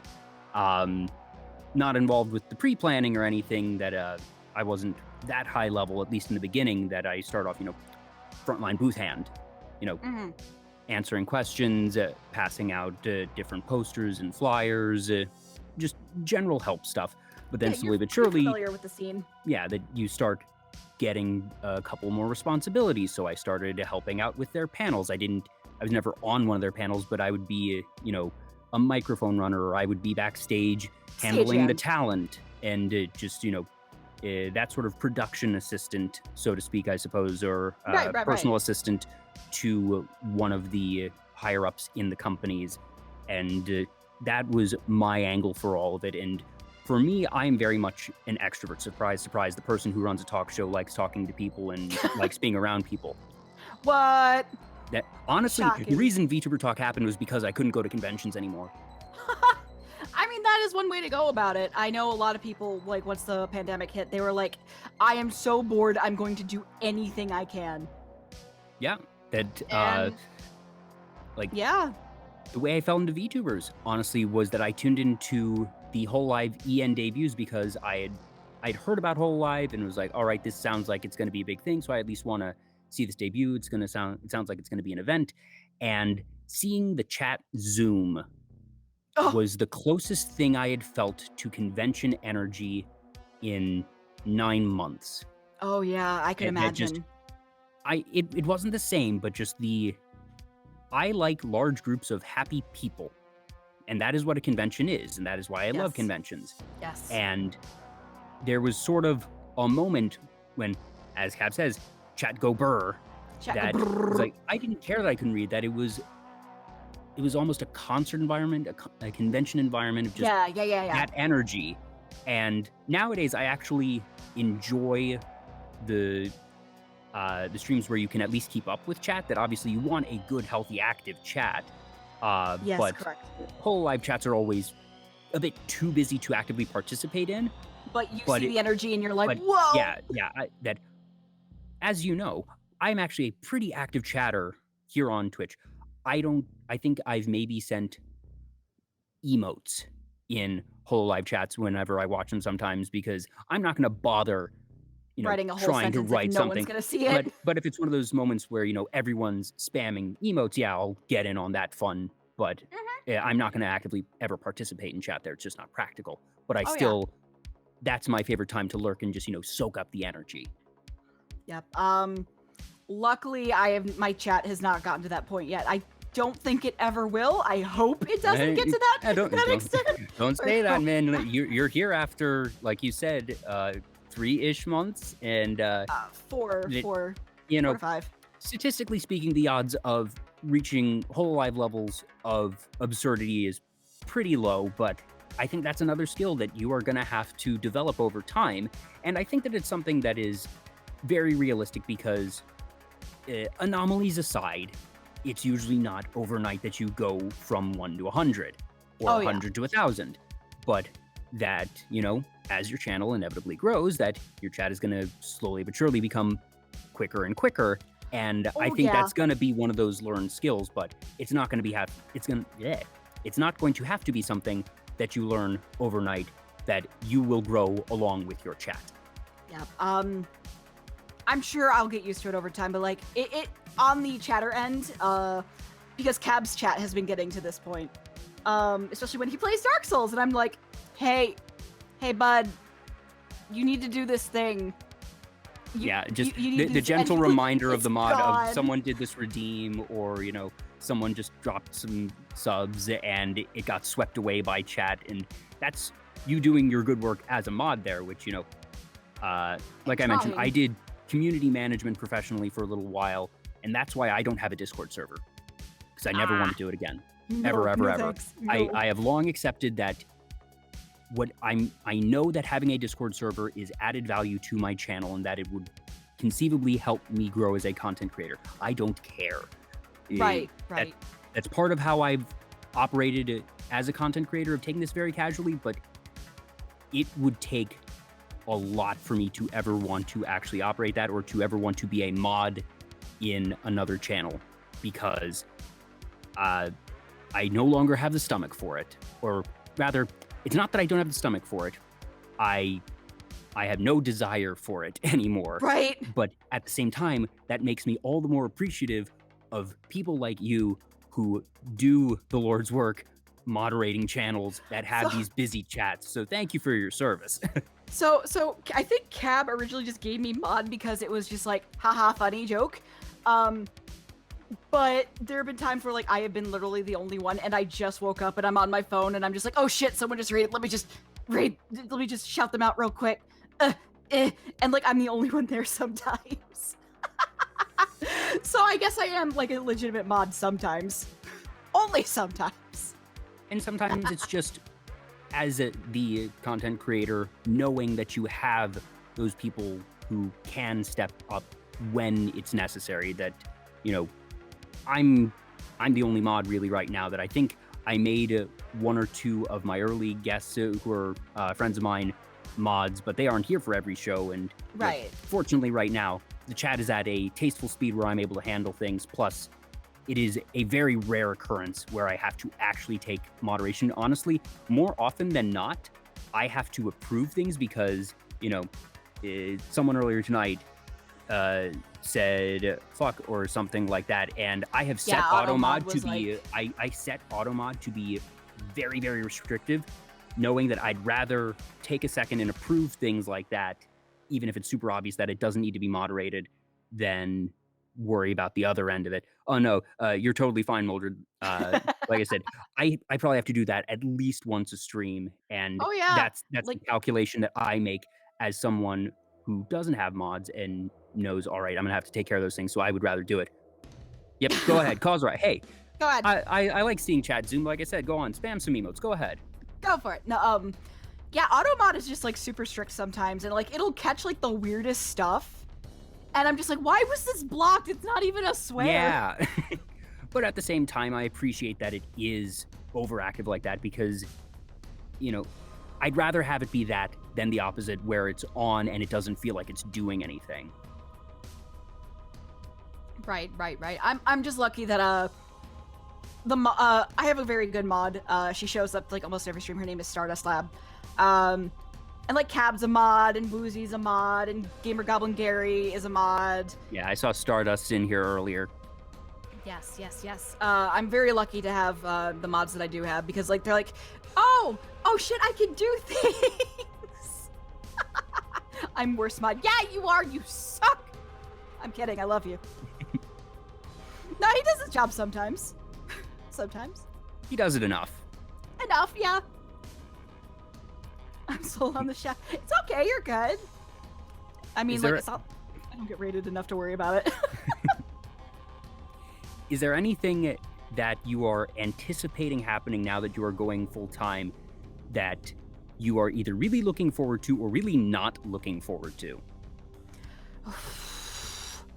I think we already talked about the thing I'm not looking forward to death, which was taxes. Yeah. Like, new scary thing. Yeah. What I am looking forward to is seeing how I'm able to grow as a creator, because this is my first foray into doing something like this. Like seriously, because like I said, I'd done streaming before as like a fun little side thing, just like a hobby, not like a big important thing. So like I kind of want to see where I go as a creator, how I approach things. A purple chicken cab. God, I mean, like, yeah, partner would be cool, but like it's a milestone. It's not like a major goal. I think it's a when, not an if. Oh, you're saying that too, huh? Yep. I said that to Cab when he was on, and then I was right 2 weeks later. He also had like a fuck ton more people than me at the moment, but it is like you said, whether it be 2 weeks or 2 months, I'm quite confident, especially now that you are going full time, that you are going to be able to do so much more, and that you've already had this level of success while balancing all that other stuff. I don't feel like I'm making a crazy prediction over here. I don't remember who said it. I think it was Redclaw. I think he said that he said you're basically partner without the check mark, and I was like, okay, I don't see it, but okay. And that's imposter syndrome, which is something that's talked about a lot on my channel because I am just so entrenched in it because of just who I am as a person. I feel like the vast majority of people who experience success encounter imposter syndrome at some level at some point, and it's just, when do you feel it, how much does it affect you, and how do you move past it? That, some people are just supremely self-confident and don't feel that, but I would say that those folks are actually in the minority, that most people have that. And I think it's a healthy thing to a degree, that in some ways it is a mechanism of humility, of saying, I don't feel that I am superior to others. And it's finding the line of, where does it cross from healthy to unhealthy, and making sure that you stay on the healthy side of it, of, keeping yourself in check and, not getting a big head, but also at some point recognizing and accepting, yes, I deserve this. I've worked hard for this. I'm doing good work. I think a good portion of it is also like trying to keep your expectations reasonable. That's So very fair as well, that you don't want to put yourself in a space that you're never disappointed if you have no expectations. Exactly. Like, if you have no expectations, you can't get disappointed. Or at least not as bad as it could be. But yeah, like, it's just like a huge, like, whenever it happens to me, I realize it's happening. I acknowledge it. I realize that's it's half the process right there. Yeah, it's my brain being a dick, because the brain is a dick. As we all know, the horrible... Absolutely. The horrible, like, lump of jelly in your head sure does like to try to bully you. But it's that work on it and yourself to recognize the signs and being able to work past it. And like I said, having a tasteful amount of just sort of humility is a fine and healthy thing. Yes. But, it's all about balance. Always about balance. Oh, there's that auto mod again. There we go. Oh, auto mod. Can't live with you, can't live without you. So, wrapping back around to cons and selling prints for a moment, one thing that occurs to me, so when you're doing that circuit, part of the business of it all comes from being aware of what's going on, what's popular at the time, and obviously you're going to create what you want to create, and that as an artist, you never want to get to a point where you are creating things that you dislike just because you think it will be successful. Right. But there's also an amount of calculation in, all right, among the things that I would enjoy making and creating, what are some things that I think might do better than others? That what are some things that are perhaps a bit more broadly appealing, and that, I might have a few more niche pieces that are really for me, but that in running a business and being able to try and make sure that you make back whatever you pay to get that table at the con, you might decide, all right, this is a big thing right now, and you have to be aware of what is big at any given time, because that's always changing. Do you have any stories or instances of where you had to curate your own offerings to facilitate better business? Okay, so I don't usually... Okay, so this was a few years ago. It was between Youmacon and the convention that I was going to have a table at. They were literally a week apart. Ooh. And so the weekend of Youmacon, the KDA Popstar video came out, which was very, very popular. It's League of Legends. Yes, it was. Oh yeah, I know KDA. That I never played League of Legends, but it was really big. It has inspired many a cosplayer, many an artist. Oh yes, I am one of those. I used to play. I don't anymore, but I still keep an eye on the story. I still keep an eye on, like, the art and the music videos. There was a scene in particular that I really wanted to draw out, and I don't usually do League of Legends merch, like, at all for my stuff. And I made a piece of fan art literally the week, like, right before the convention.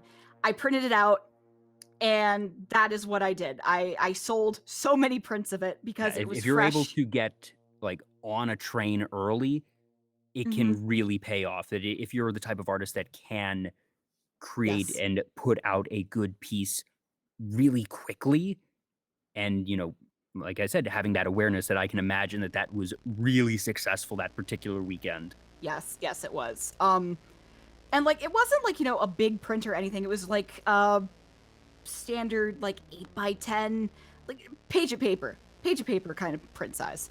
Yeah. But it sold a lot because there weren't a lot of artists who were doing it, because it literally just came out, like, a week before. Yeah. And I don't usually do that kind of merch, but that was a time where I was like, I really have to do this because I'm going to be the only person who has it. That's it.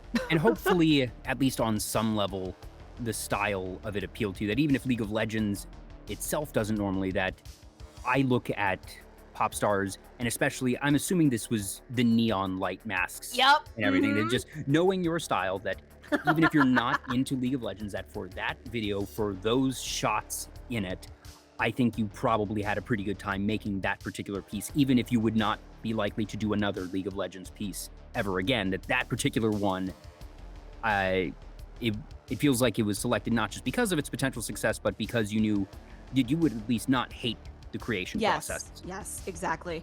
Yeah, I did play League of Legends. I was very deep in certain aspects of that community. Like, I see 2 people in chat right now that I met in a certain League community that have been here with me for like 10 fucking years. I'm looking directly at Doc and Mute. And Sauron's in there somewhere too. Yes, they've been around. I've seen them. Yes, like a lot of these people are my friends that I've known for years, and they've been just supporting me the entire time, and I'm just like, oh, the game made me trash, but the friendships I've made are real. Was there ever a piece that you made thinking, this is not going to be a hot seller, this is going to be a more niche one, that overperformed, that really just exceeded your expectations? Literally any of my original pieces that I threw up as filler work, because they have like a certain, you need to have a certain amount of pieces to be entered. So I was like, oh, hey, here we go. I've got this, and like they were really just accepted and liked, and they didn't, like, people who bought them didn't even know what they were or what they were about. They were just personal pieces that I made, and they were like, hey, I want that. How much is it? And I was like, oh. So, like, any of them that sold is considered overperforming. And there we wrap back to, yeah. I would call that half imposter syndrome, but also I would call half of that fair, in that you don't necessarily know what original pieces are going to do well. No artist does. That having known content that you're doing fan art of is much more reliable, because My Hero Academia is very popular. Final Fantasy is very popular. League of Legends is very popular. Phoenix Wright is a bit more niche. You can tell just from other metrics of games and series what is more likely to sell well, but when it's something that is completely original, you have absolutely no metric. That even if you're, one of the most talented artists in the world, it just might not vibe with the buying public at a given convention. Yeah. So, like I said, I'll chalk up a pinch of that to imposter syndrome, but that is also just very legitimate of, you never know what's actually going to click and hit.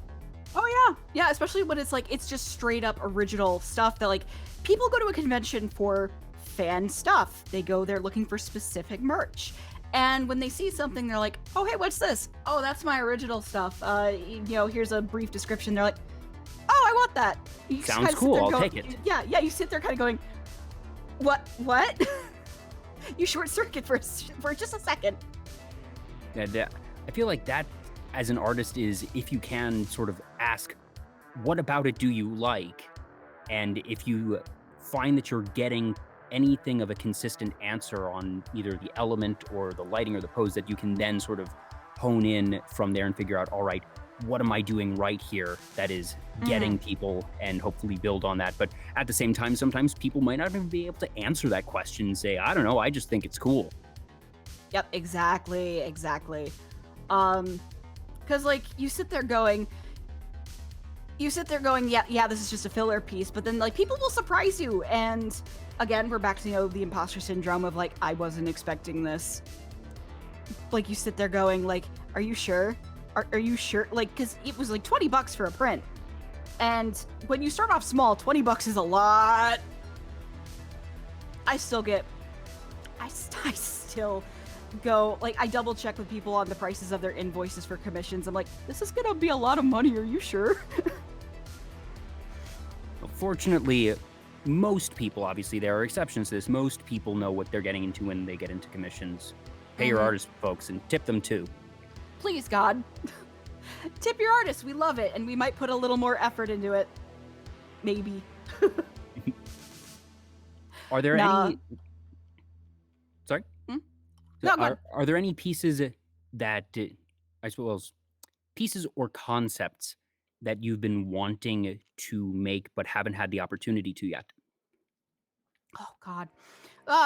Well, we're gonna be working on a little bit of it this Friday, which is, concept art for the comic and like drafting for pages and stuff.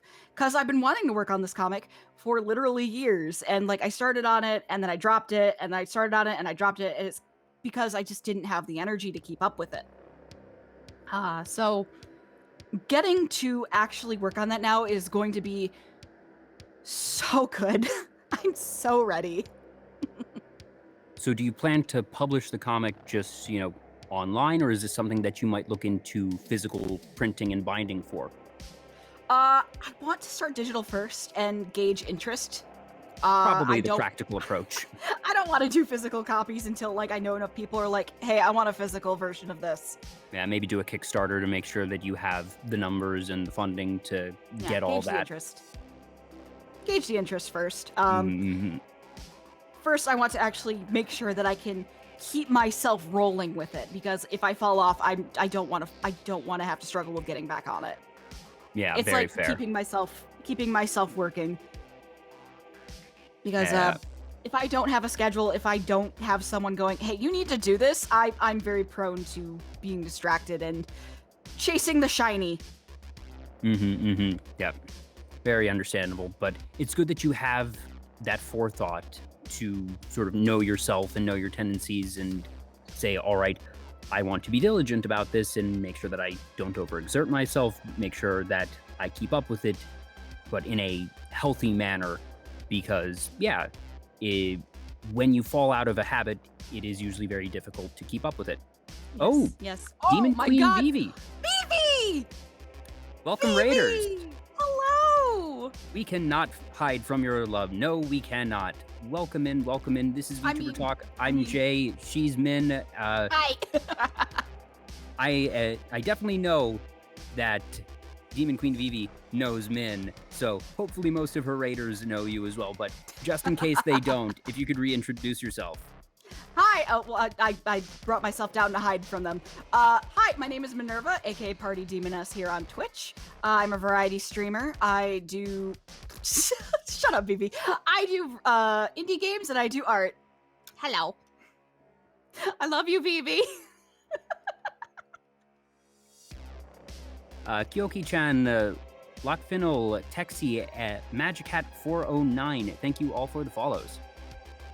We were just talking about art, and Min recently went full-time as a content creator, so she's, getting her bearings and figuring out, with all the new time that she has to work with, what she's going to be doing with it, and part of it is developing a comic series that has been in concept for many years.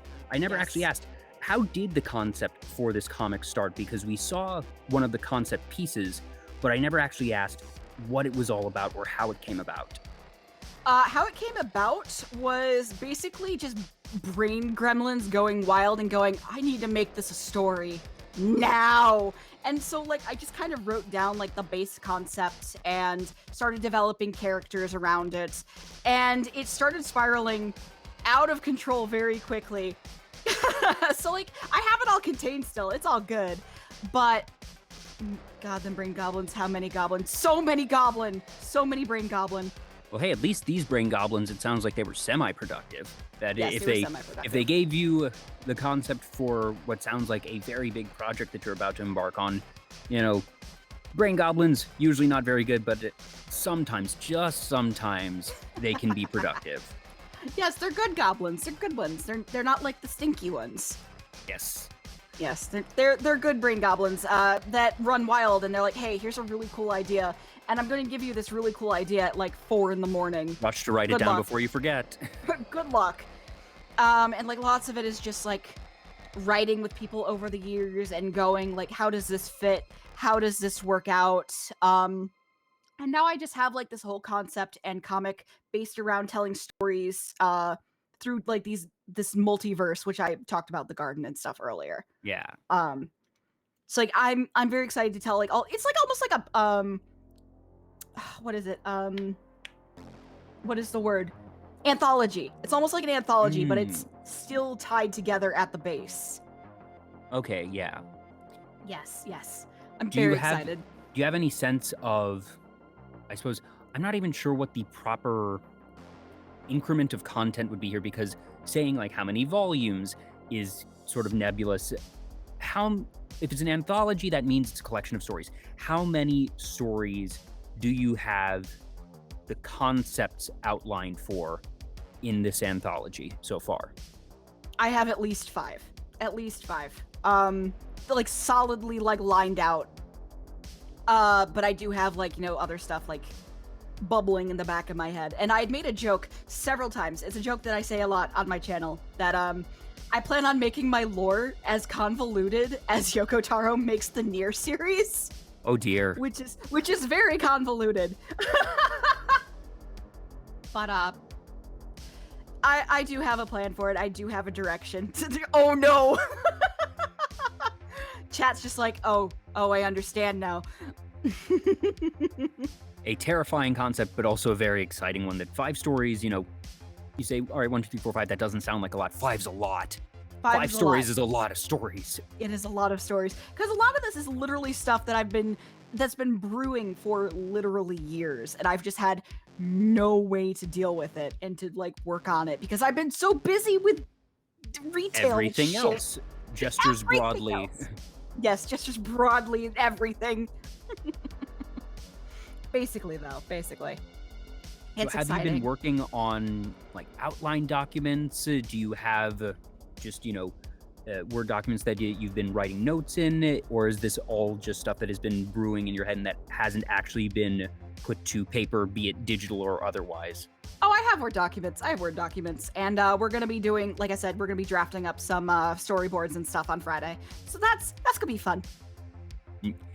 And without delving into the plot specifics, if you were to assign this a broad genre or two, Cab says, do you like writing spooky stories? Is this spooky? Is this dramatic? Or does it vary by story? Because that's one of the things you can do in an anthology is have a, sort of popcorn style. Each one is different in tone. I would definitely say it varies because one of them is literally a space opera. One's a space opera. I'm super hyped for it. Oh my god. And then another one is more like superhero-esque. And then we have like some fantasy stuff. Like it's an anthology. It's all over the place. I fucking love space operas, by the way. Mass Effect, 10 out of 10.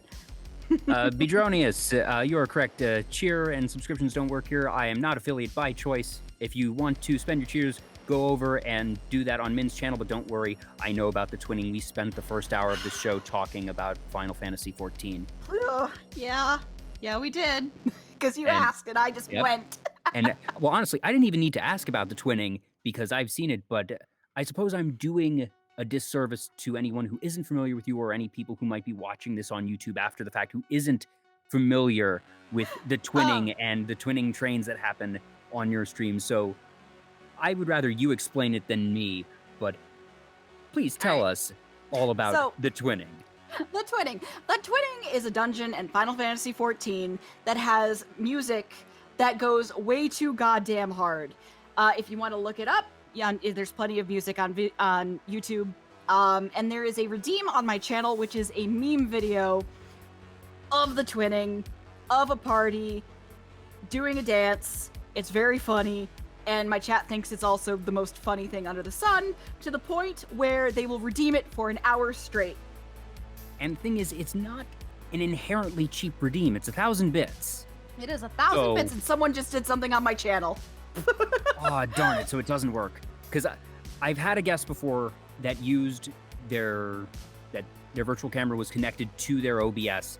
So their redeems wound up showing on the show. And it was hilarious because it was unexpected.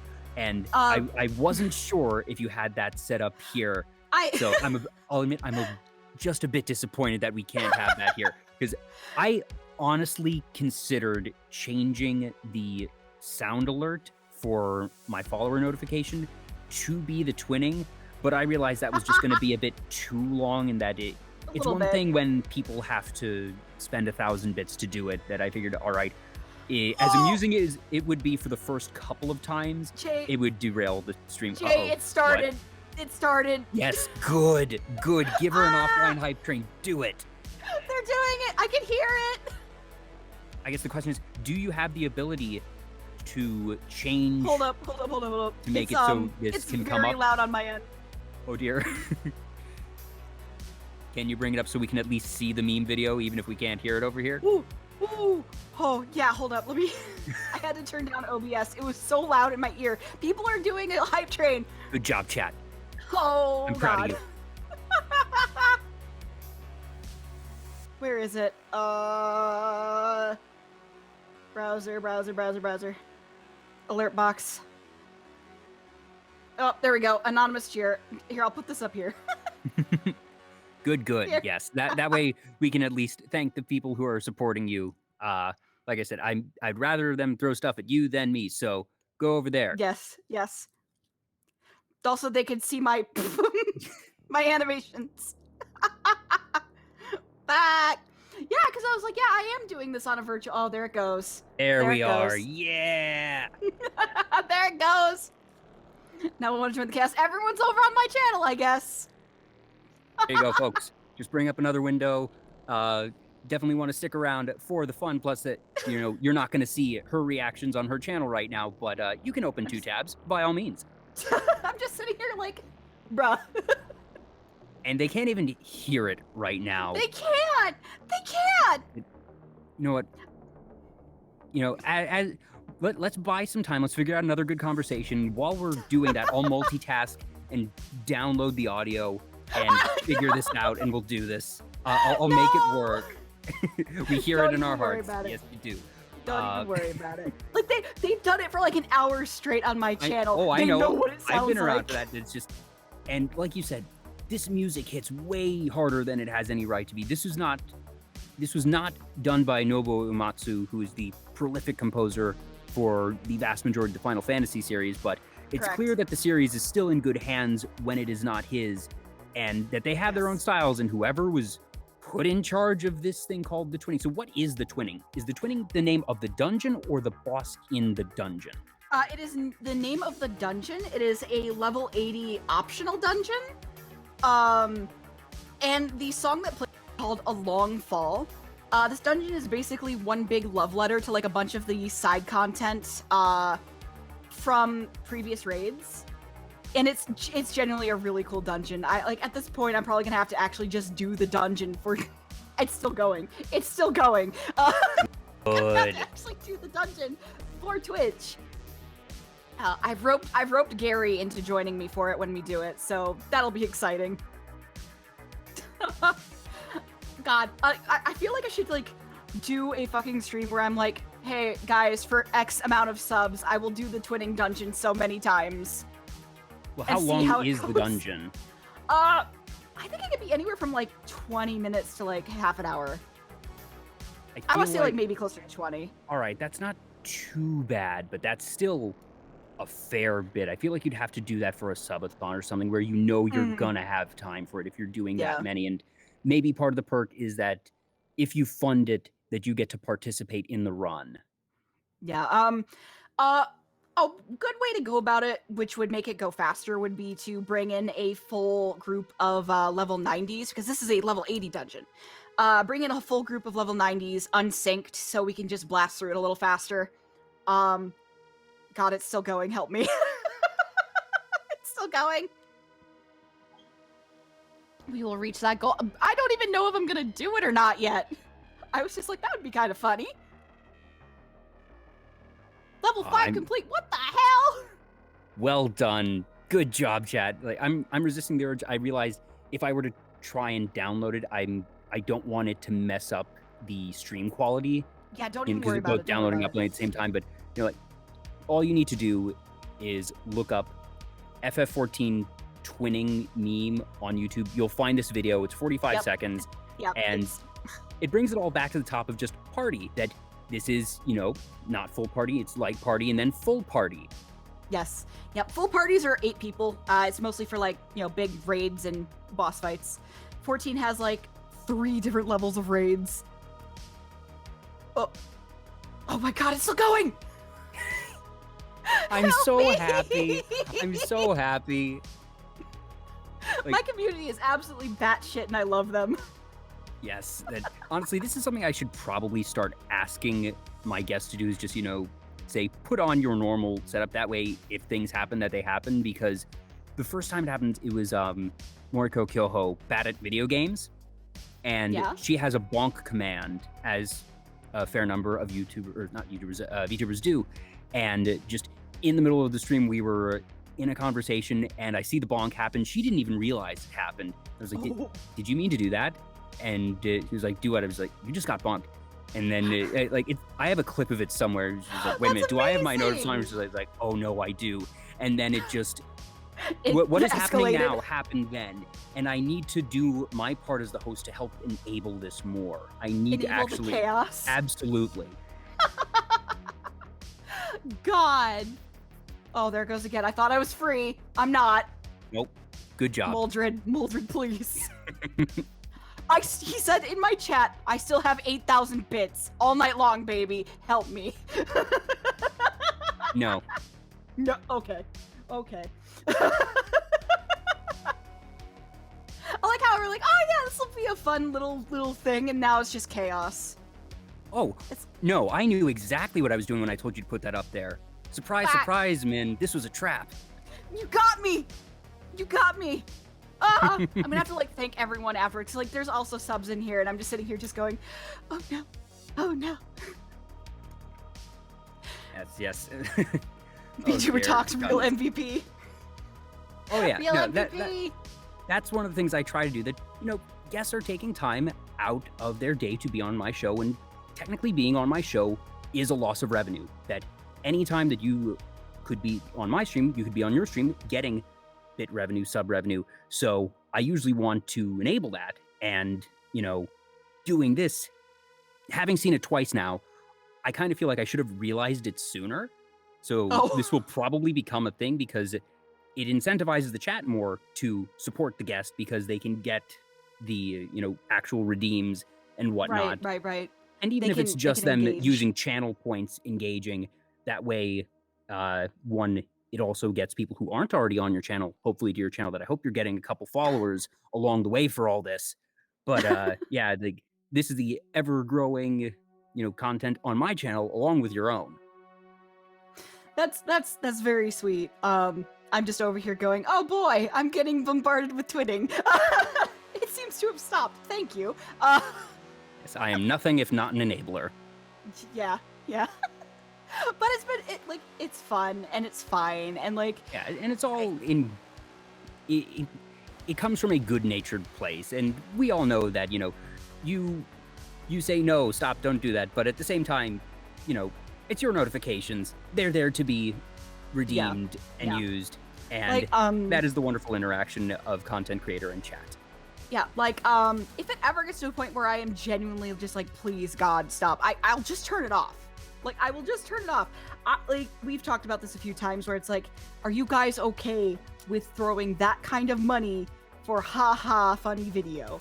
And also, it's 45 seconds. If it were a 5-second thing for $10, maybe not so much, but that's a fairly beefy redeem right there. Yes, it is. And then we have the 5,000 one, which I made myself. Yes, there are more than the 1,000 there. That there's a full menu for panels in the channel description, so you can get an idea of all the wonderful, crazy things you can get over on Min's channel. Yeah, I definitely want to make more in the future because, I've said this before. If people want to spend money on my channel and support me, oh, there it goes, Moldred! There it is. If they want to do that, then I want to make the redeems fun for them and engaging, and I get a kick out of it, and then they get a kick out of it. It's a cycle of just feeding into each other. Yeah, and that's how the best things and the best types of fun happen. Yes, I want my streams to be fun, places for people to hang out, and not every party has to be a rager. It can just be a chill time. King Necros, Min, give us a ballpark so we know exactly how to skirt by and not make you turn it off. No. No. I'm sure she would say, though. Yeah, it would be a point where it's one day it's just gone. I feel like chat would riot, and then probably just cheer 1,000 bits anyways. Every part can be a twinner. God. I'm not I'm not going to commit a murder. I'm not going to commit a murder. I'm not going to commit a murder. At least not on stream. No. I heard some thumping upstairs. I hope everything's okay. Well, I hope so too. It's all good. Tying together a couple of different things, you mentioned that you were into costumes and outfits on FF14 and another part of conventions. You mentioned to me that something that you were into for a while was cosplay, and in particular armor. Yes. Now, obviously, without doxing yourself on particular pieces, are there any particular works that you are really proud of? Or if you don't want to say specific works, are there any, I suppose, processes or pieces that you can say within your comfort level of description? There is a cosplay that I actually worked on with a friend because it was my first time using EVA foam and Warbler. And Warbler is just a bitch and a half to work with if you've never used it before. It's just like, oh God, please in heaven. It was basically making cosplay armor for a Star Guardian skin, which is, again, we're back to League of Legends. Yep. I used to cosplay. I have heard of that one, because that's basically their spin on magical girls. Yes, it's a very fun spin. But it was a Star Guardian Poppy. I got to make the armor, and then I made the hammer, and it was my first time doing something to that extent. And this is P-O-P-P-Y, not P-A-P-I, but now I'm imagining Poppy as a magical girl. P-O-P-P-Y. Oh my god. Oh my. Well, he does have the low poly. The low poly. That's right, he does. He does. He doesn't use it often, but I've seen it a couple times, and yep. Oh, I forgot about that one. He has a lot of models. He does. He does. But they're great. But like I spent a good 2 months making it, like off and on, because again I was working, and they had to come over maybe once in a while to help me with it because it was a 2-person job. But I was really, really proud of it because it was like going outside of my comfort zone instead of just like a dress. Because the Journey cosplay is basically just an oversized poncho with a hood, which is infinitely easier than armor. I would say, well, obviously, making a good Journey cosplay is definitely going to be difficult because there's a lot of detail work.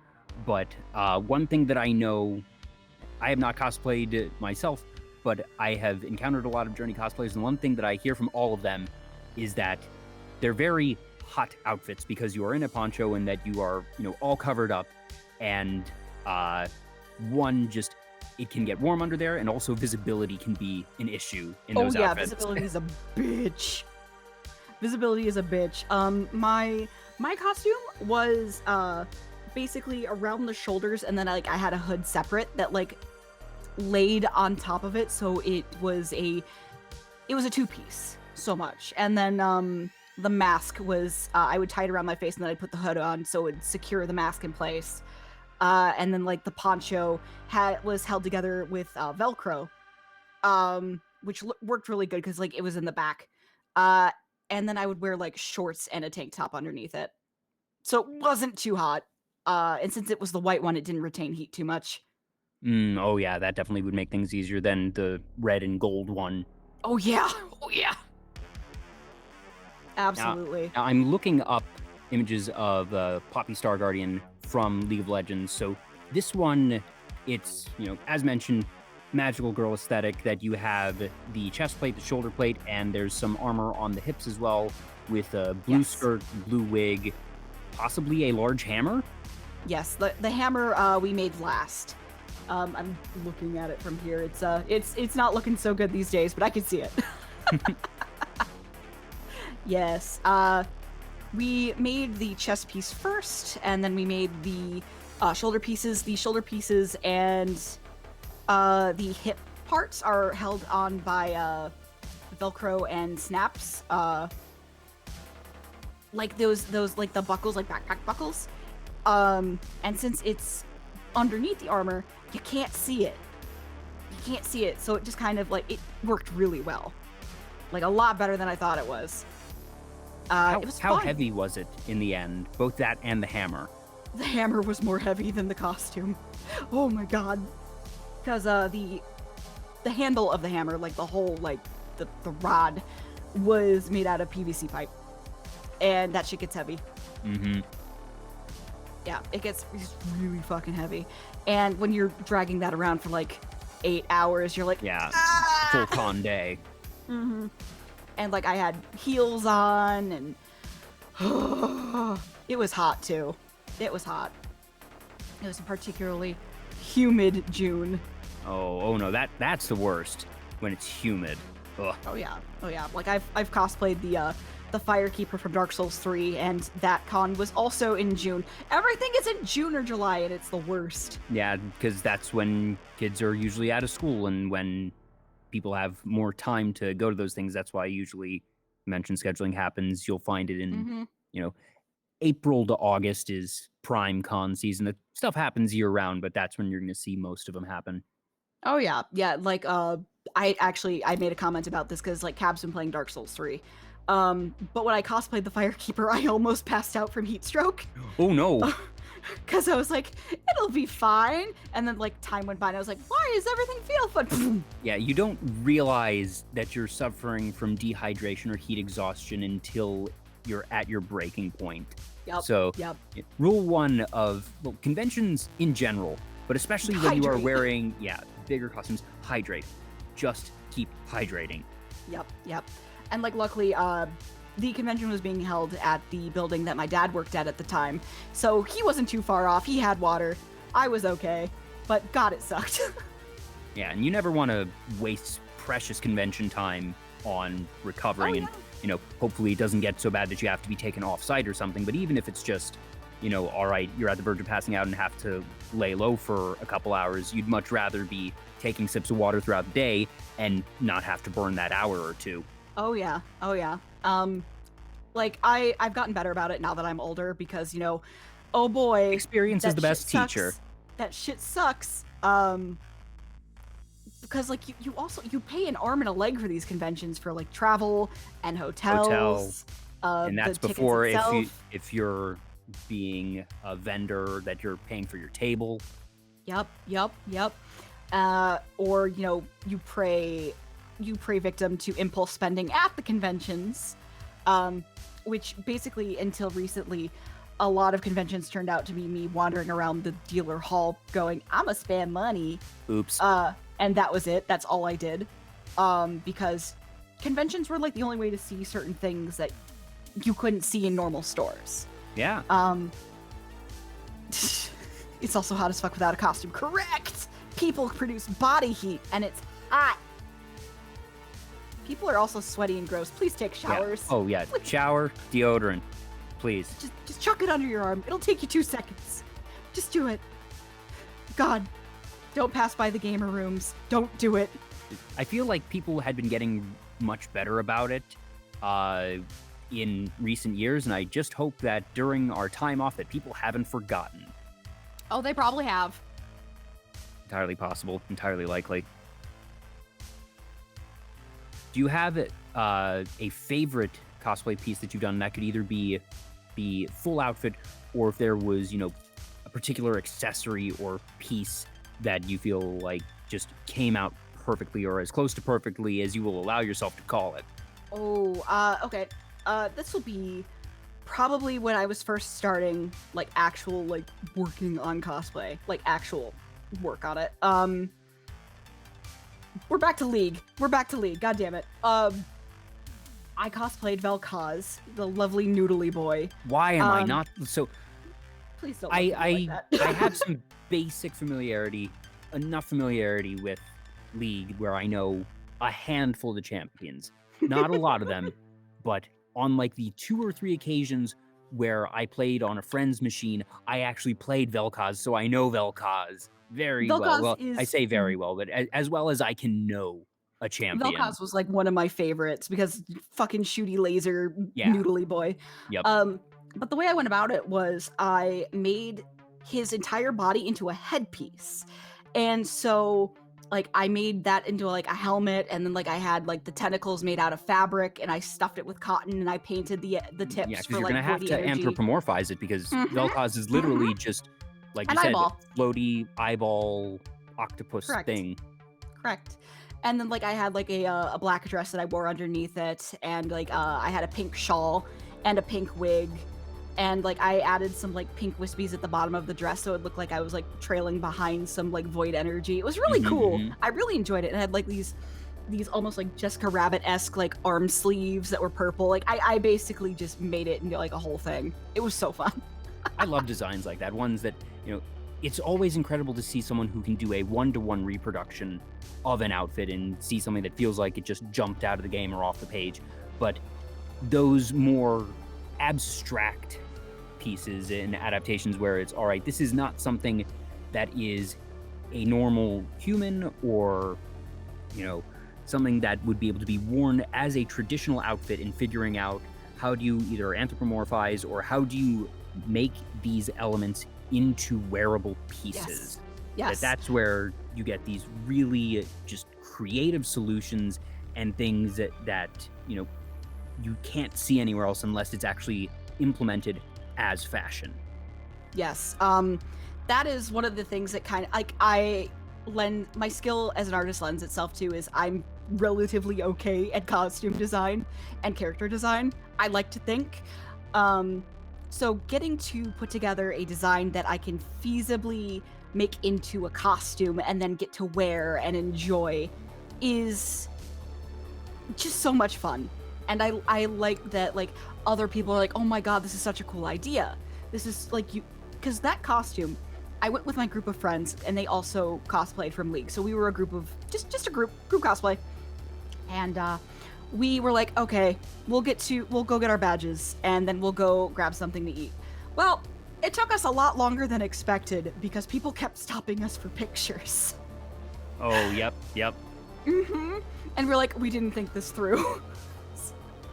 But we obliged because we were like, hey, this is our hard work being acknowledged. Yeah, and it for was, sure. And it was fine. It was fun. I was a little cranky because I wanted food, but you know, nah. Yeah. And it's in Detroit, so the people mover was just like, we'll get there eventually. We'll get there eventually. If you're already on public transit, then at least you know you're moving, even if your legs aren't. Yeah. We did get stopped a couple times in the actual people mover, but like just trying to get to the badge room and then leave, it was just ridiculous. Mm-hmm. It's like, can we get your picture? Oh yeah, sure. Back of my head, I'm really hungry.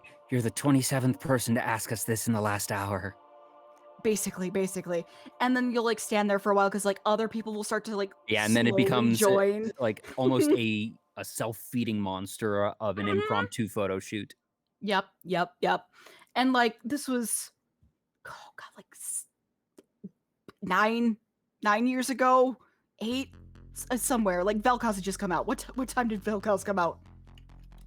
The time that I played it was when I was in college, so it was probably 2012-ish? 2014. It was like, that'd be 2012 through 14, somewhere in there, yep. Yeah, like he just came out and I was just like, oh, I know what I must do. Because I really liked playing him, he was fun. And seeing your art now, you are nothing if not consistent. Thanks.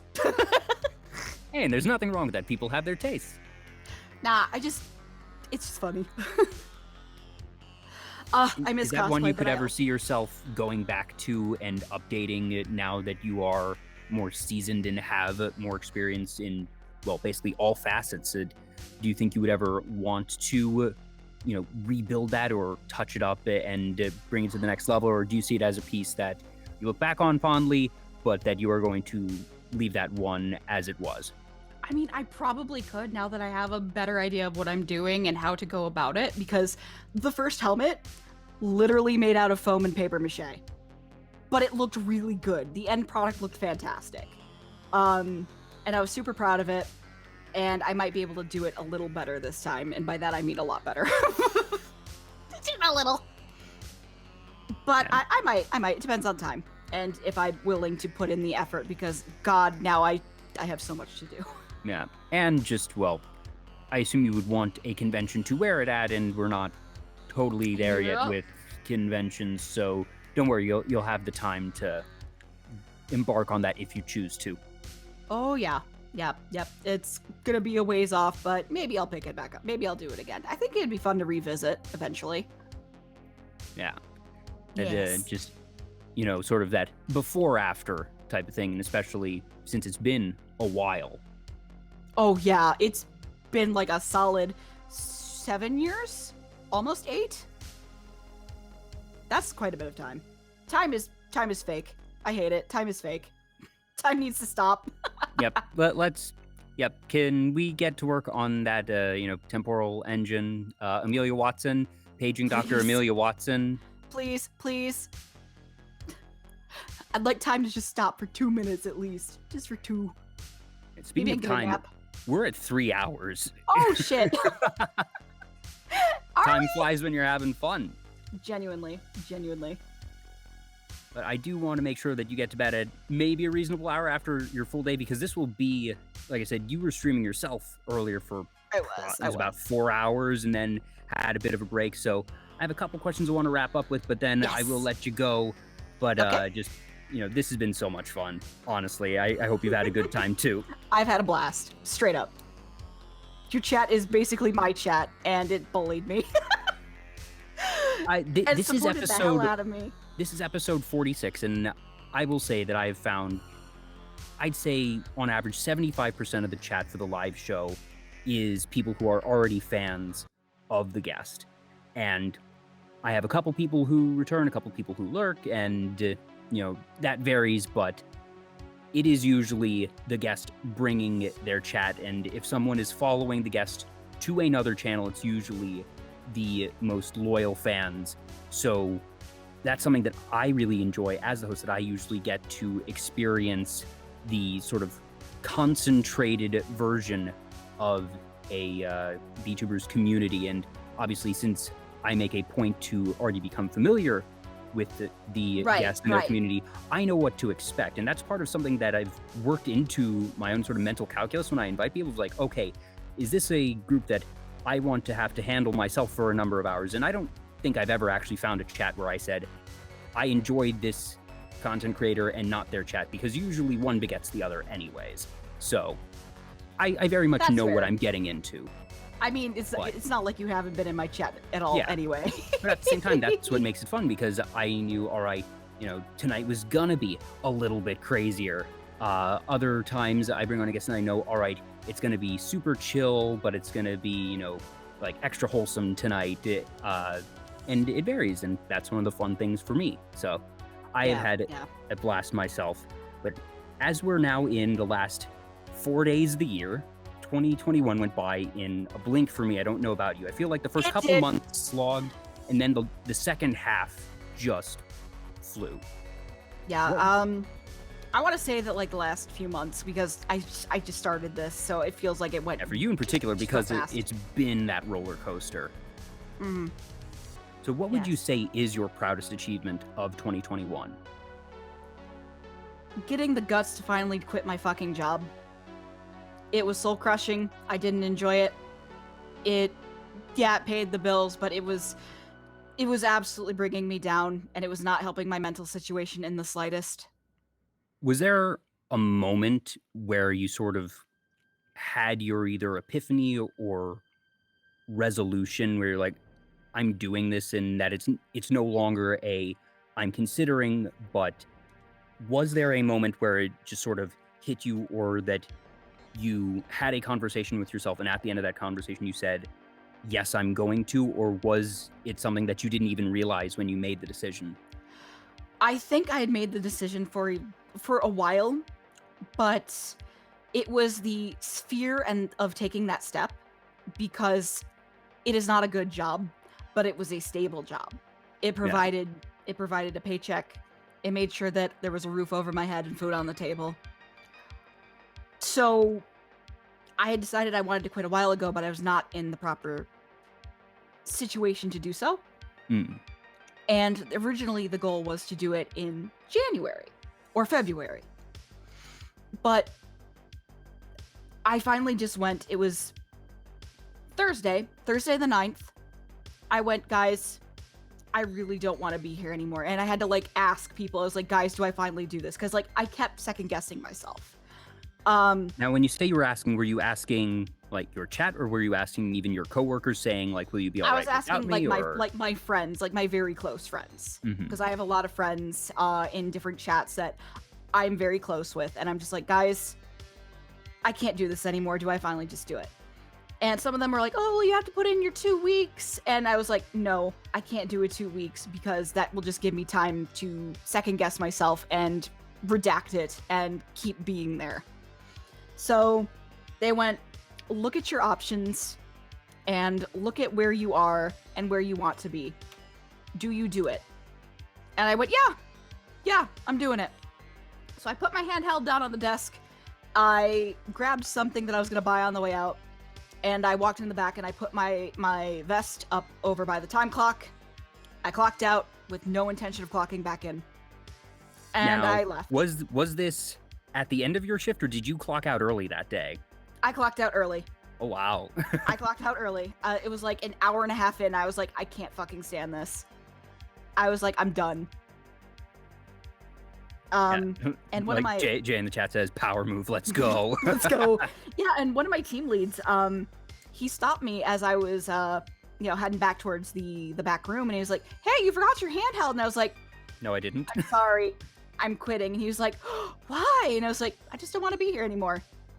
And he was like, "Was it anything we did?" And I was like, "No, I just don't want to be here anymore."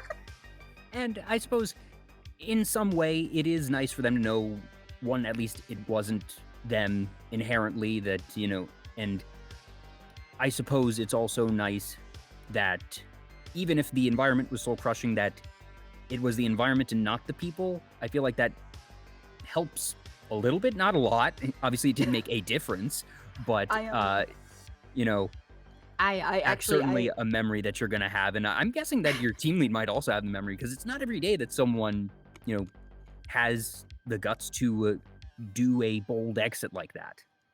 Like, I wasn't even trying to be bold. I was trying to just be quiet and leave. Just be decisive, I suppose. Just leave. Because I had 2 team leads and a manager. Both of the team leads and the manager were relatively very nice to me. Very like, hey, you do a lot of hard work. We're willing to have some leniency on you because my father passed away about 1.5 years ago. And so I had to take a lot of time off that was not really allowed. And they were like, no, it's fine. Take your time. Take your time. All right, well, that's good. I was very grateful for that. And they were very understanding. But when I am there and I'm literally one of the only people doing the work, I'm done. I'm done. Nuh-uh. When you are literally the only person doing the work in your group for years, and no one else gets in trouble, and you have to keep up the slack, you just lose that's not fair. That's not right. So glad that you were able to make that exit, take that leap, and like I said, certainly a memory. And I think that it is one that you are going to be looking back on pretty fondly. Yes, because I had actually I had my team lead and my manager on my phone, so I could text them and be like, hey, yo, shit hit the fan, please come help. And I just texted them. I was like, I was very nice. I was very polite. I was like, hey, it's something you guys did. I just don't want to spend the rest of my life working here. Bye. It's been good. And then I blocked their numbers because I didn't want to have any conflict. Very fair. Very understandable. Sometimes you just need to cut ties. It's not something that you usually look to do. Yeah. But sometimes the circumstance is best addressed in that manner. Yeah. And I was not on bad terms with them or anything to begin with. So if I have to go grocery shopping and I run into them, I think I'll be fine, but who fucking knows? Yeah. Who knows? But yeah, that is what I'm proudest of. Yeah. So for next year, and I'm going to say, apart from getting partner, do you have any particular goals for 2022? Comic. 100% comic.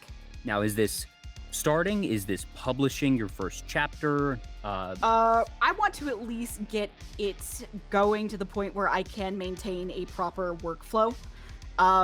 Because so active production of the comic. Active production. Because I am gonna have to go digital first before I can gauge any need for physical. Yeah. May the bridges I burn light the way. That's a good one. I like that. What is it? That's a good one. And then the last question, it's one I ask all my guests. What does being a VTuber mean to you? And that does not mean what is the definition of a VTuber, but to you, Min, what does it mean to be a VTuber? I've had people take very clinical answers with, it is a tool in my arsenal as a content creator. It is a mask that I wear to allow me to be a streamer because I think that I would do this better as a character and I like playing a character. Others have said it lets me get in touch with my inner child, or it lets me feel more myself than I am in a physical sense. That there's that sliding scale of very sort of clinical, business-like, and then there's more personal connection. All of it's legitimate. For you, Minerva, what does it mean to be a VTuber?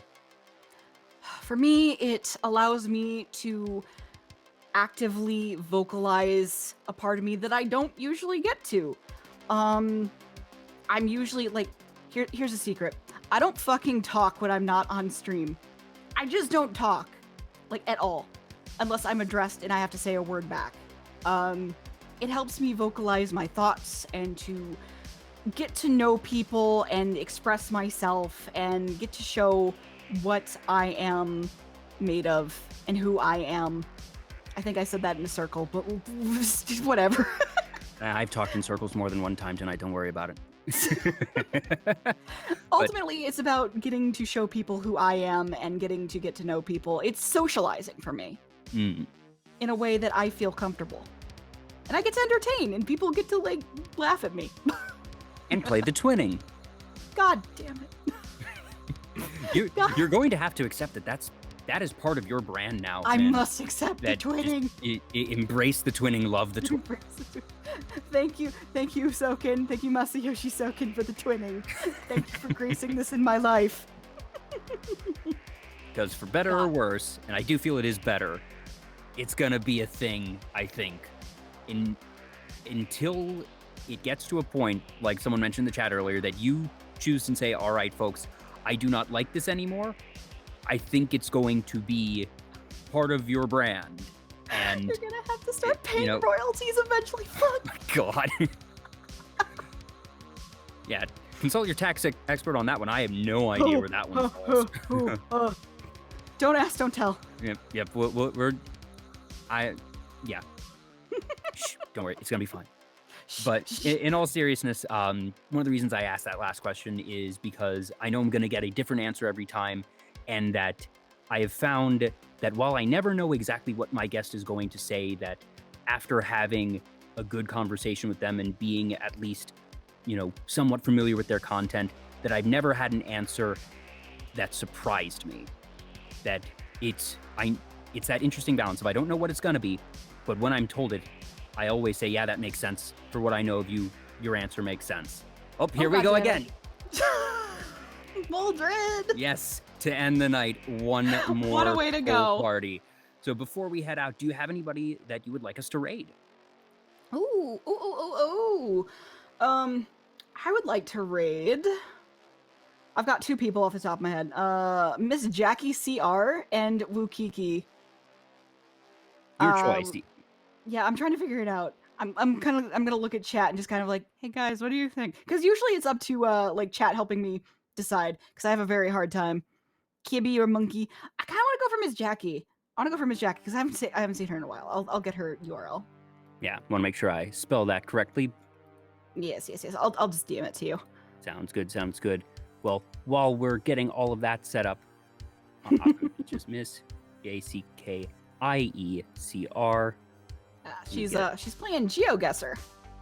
Ooh, that's always fun. It's gonna be chill. Nice after party.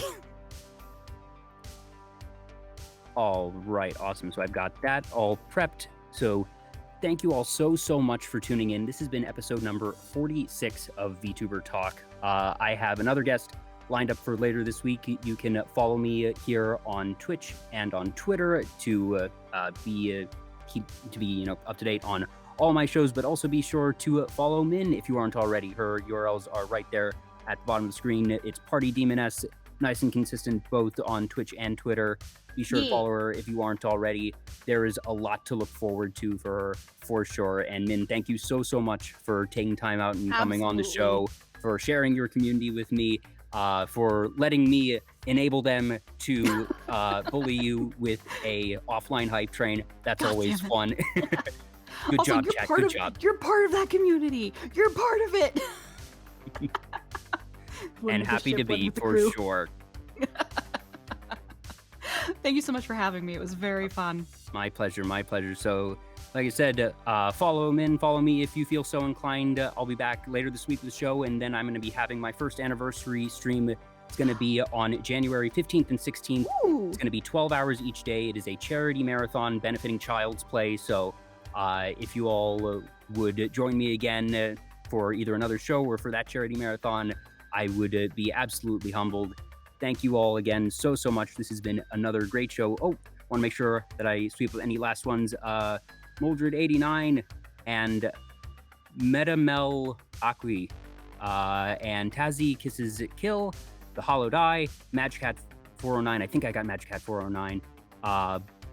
That's right, yeah. And because those were from the raid from Demon Queen Vivi. And thank you again, Demon Queen Vivi, for the raid. Always great to see, my guest friends hopping in and being able to share with their communities as well. So thank you all so much. We're going to be playing an outro, but then we're going to be raiding into Miss Jackie. So stick around. Thank you all, and I will see you next time. Yeah, bye guys. Bye-bye.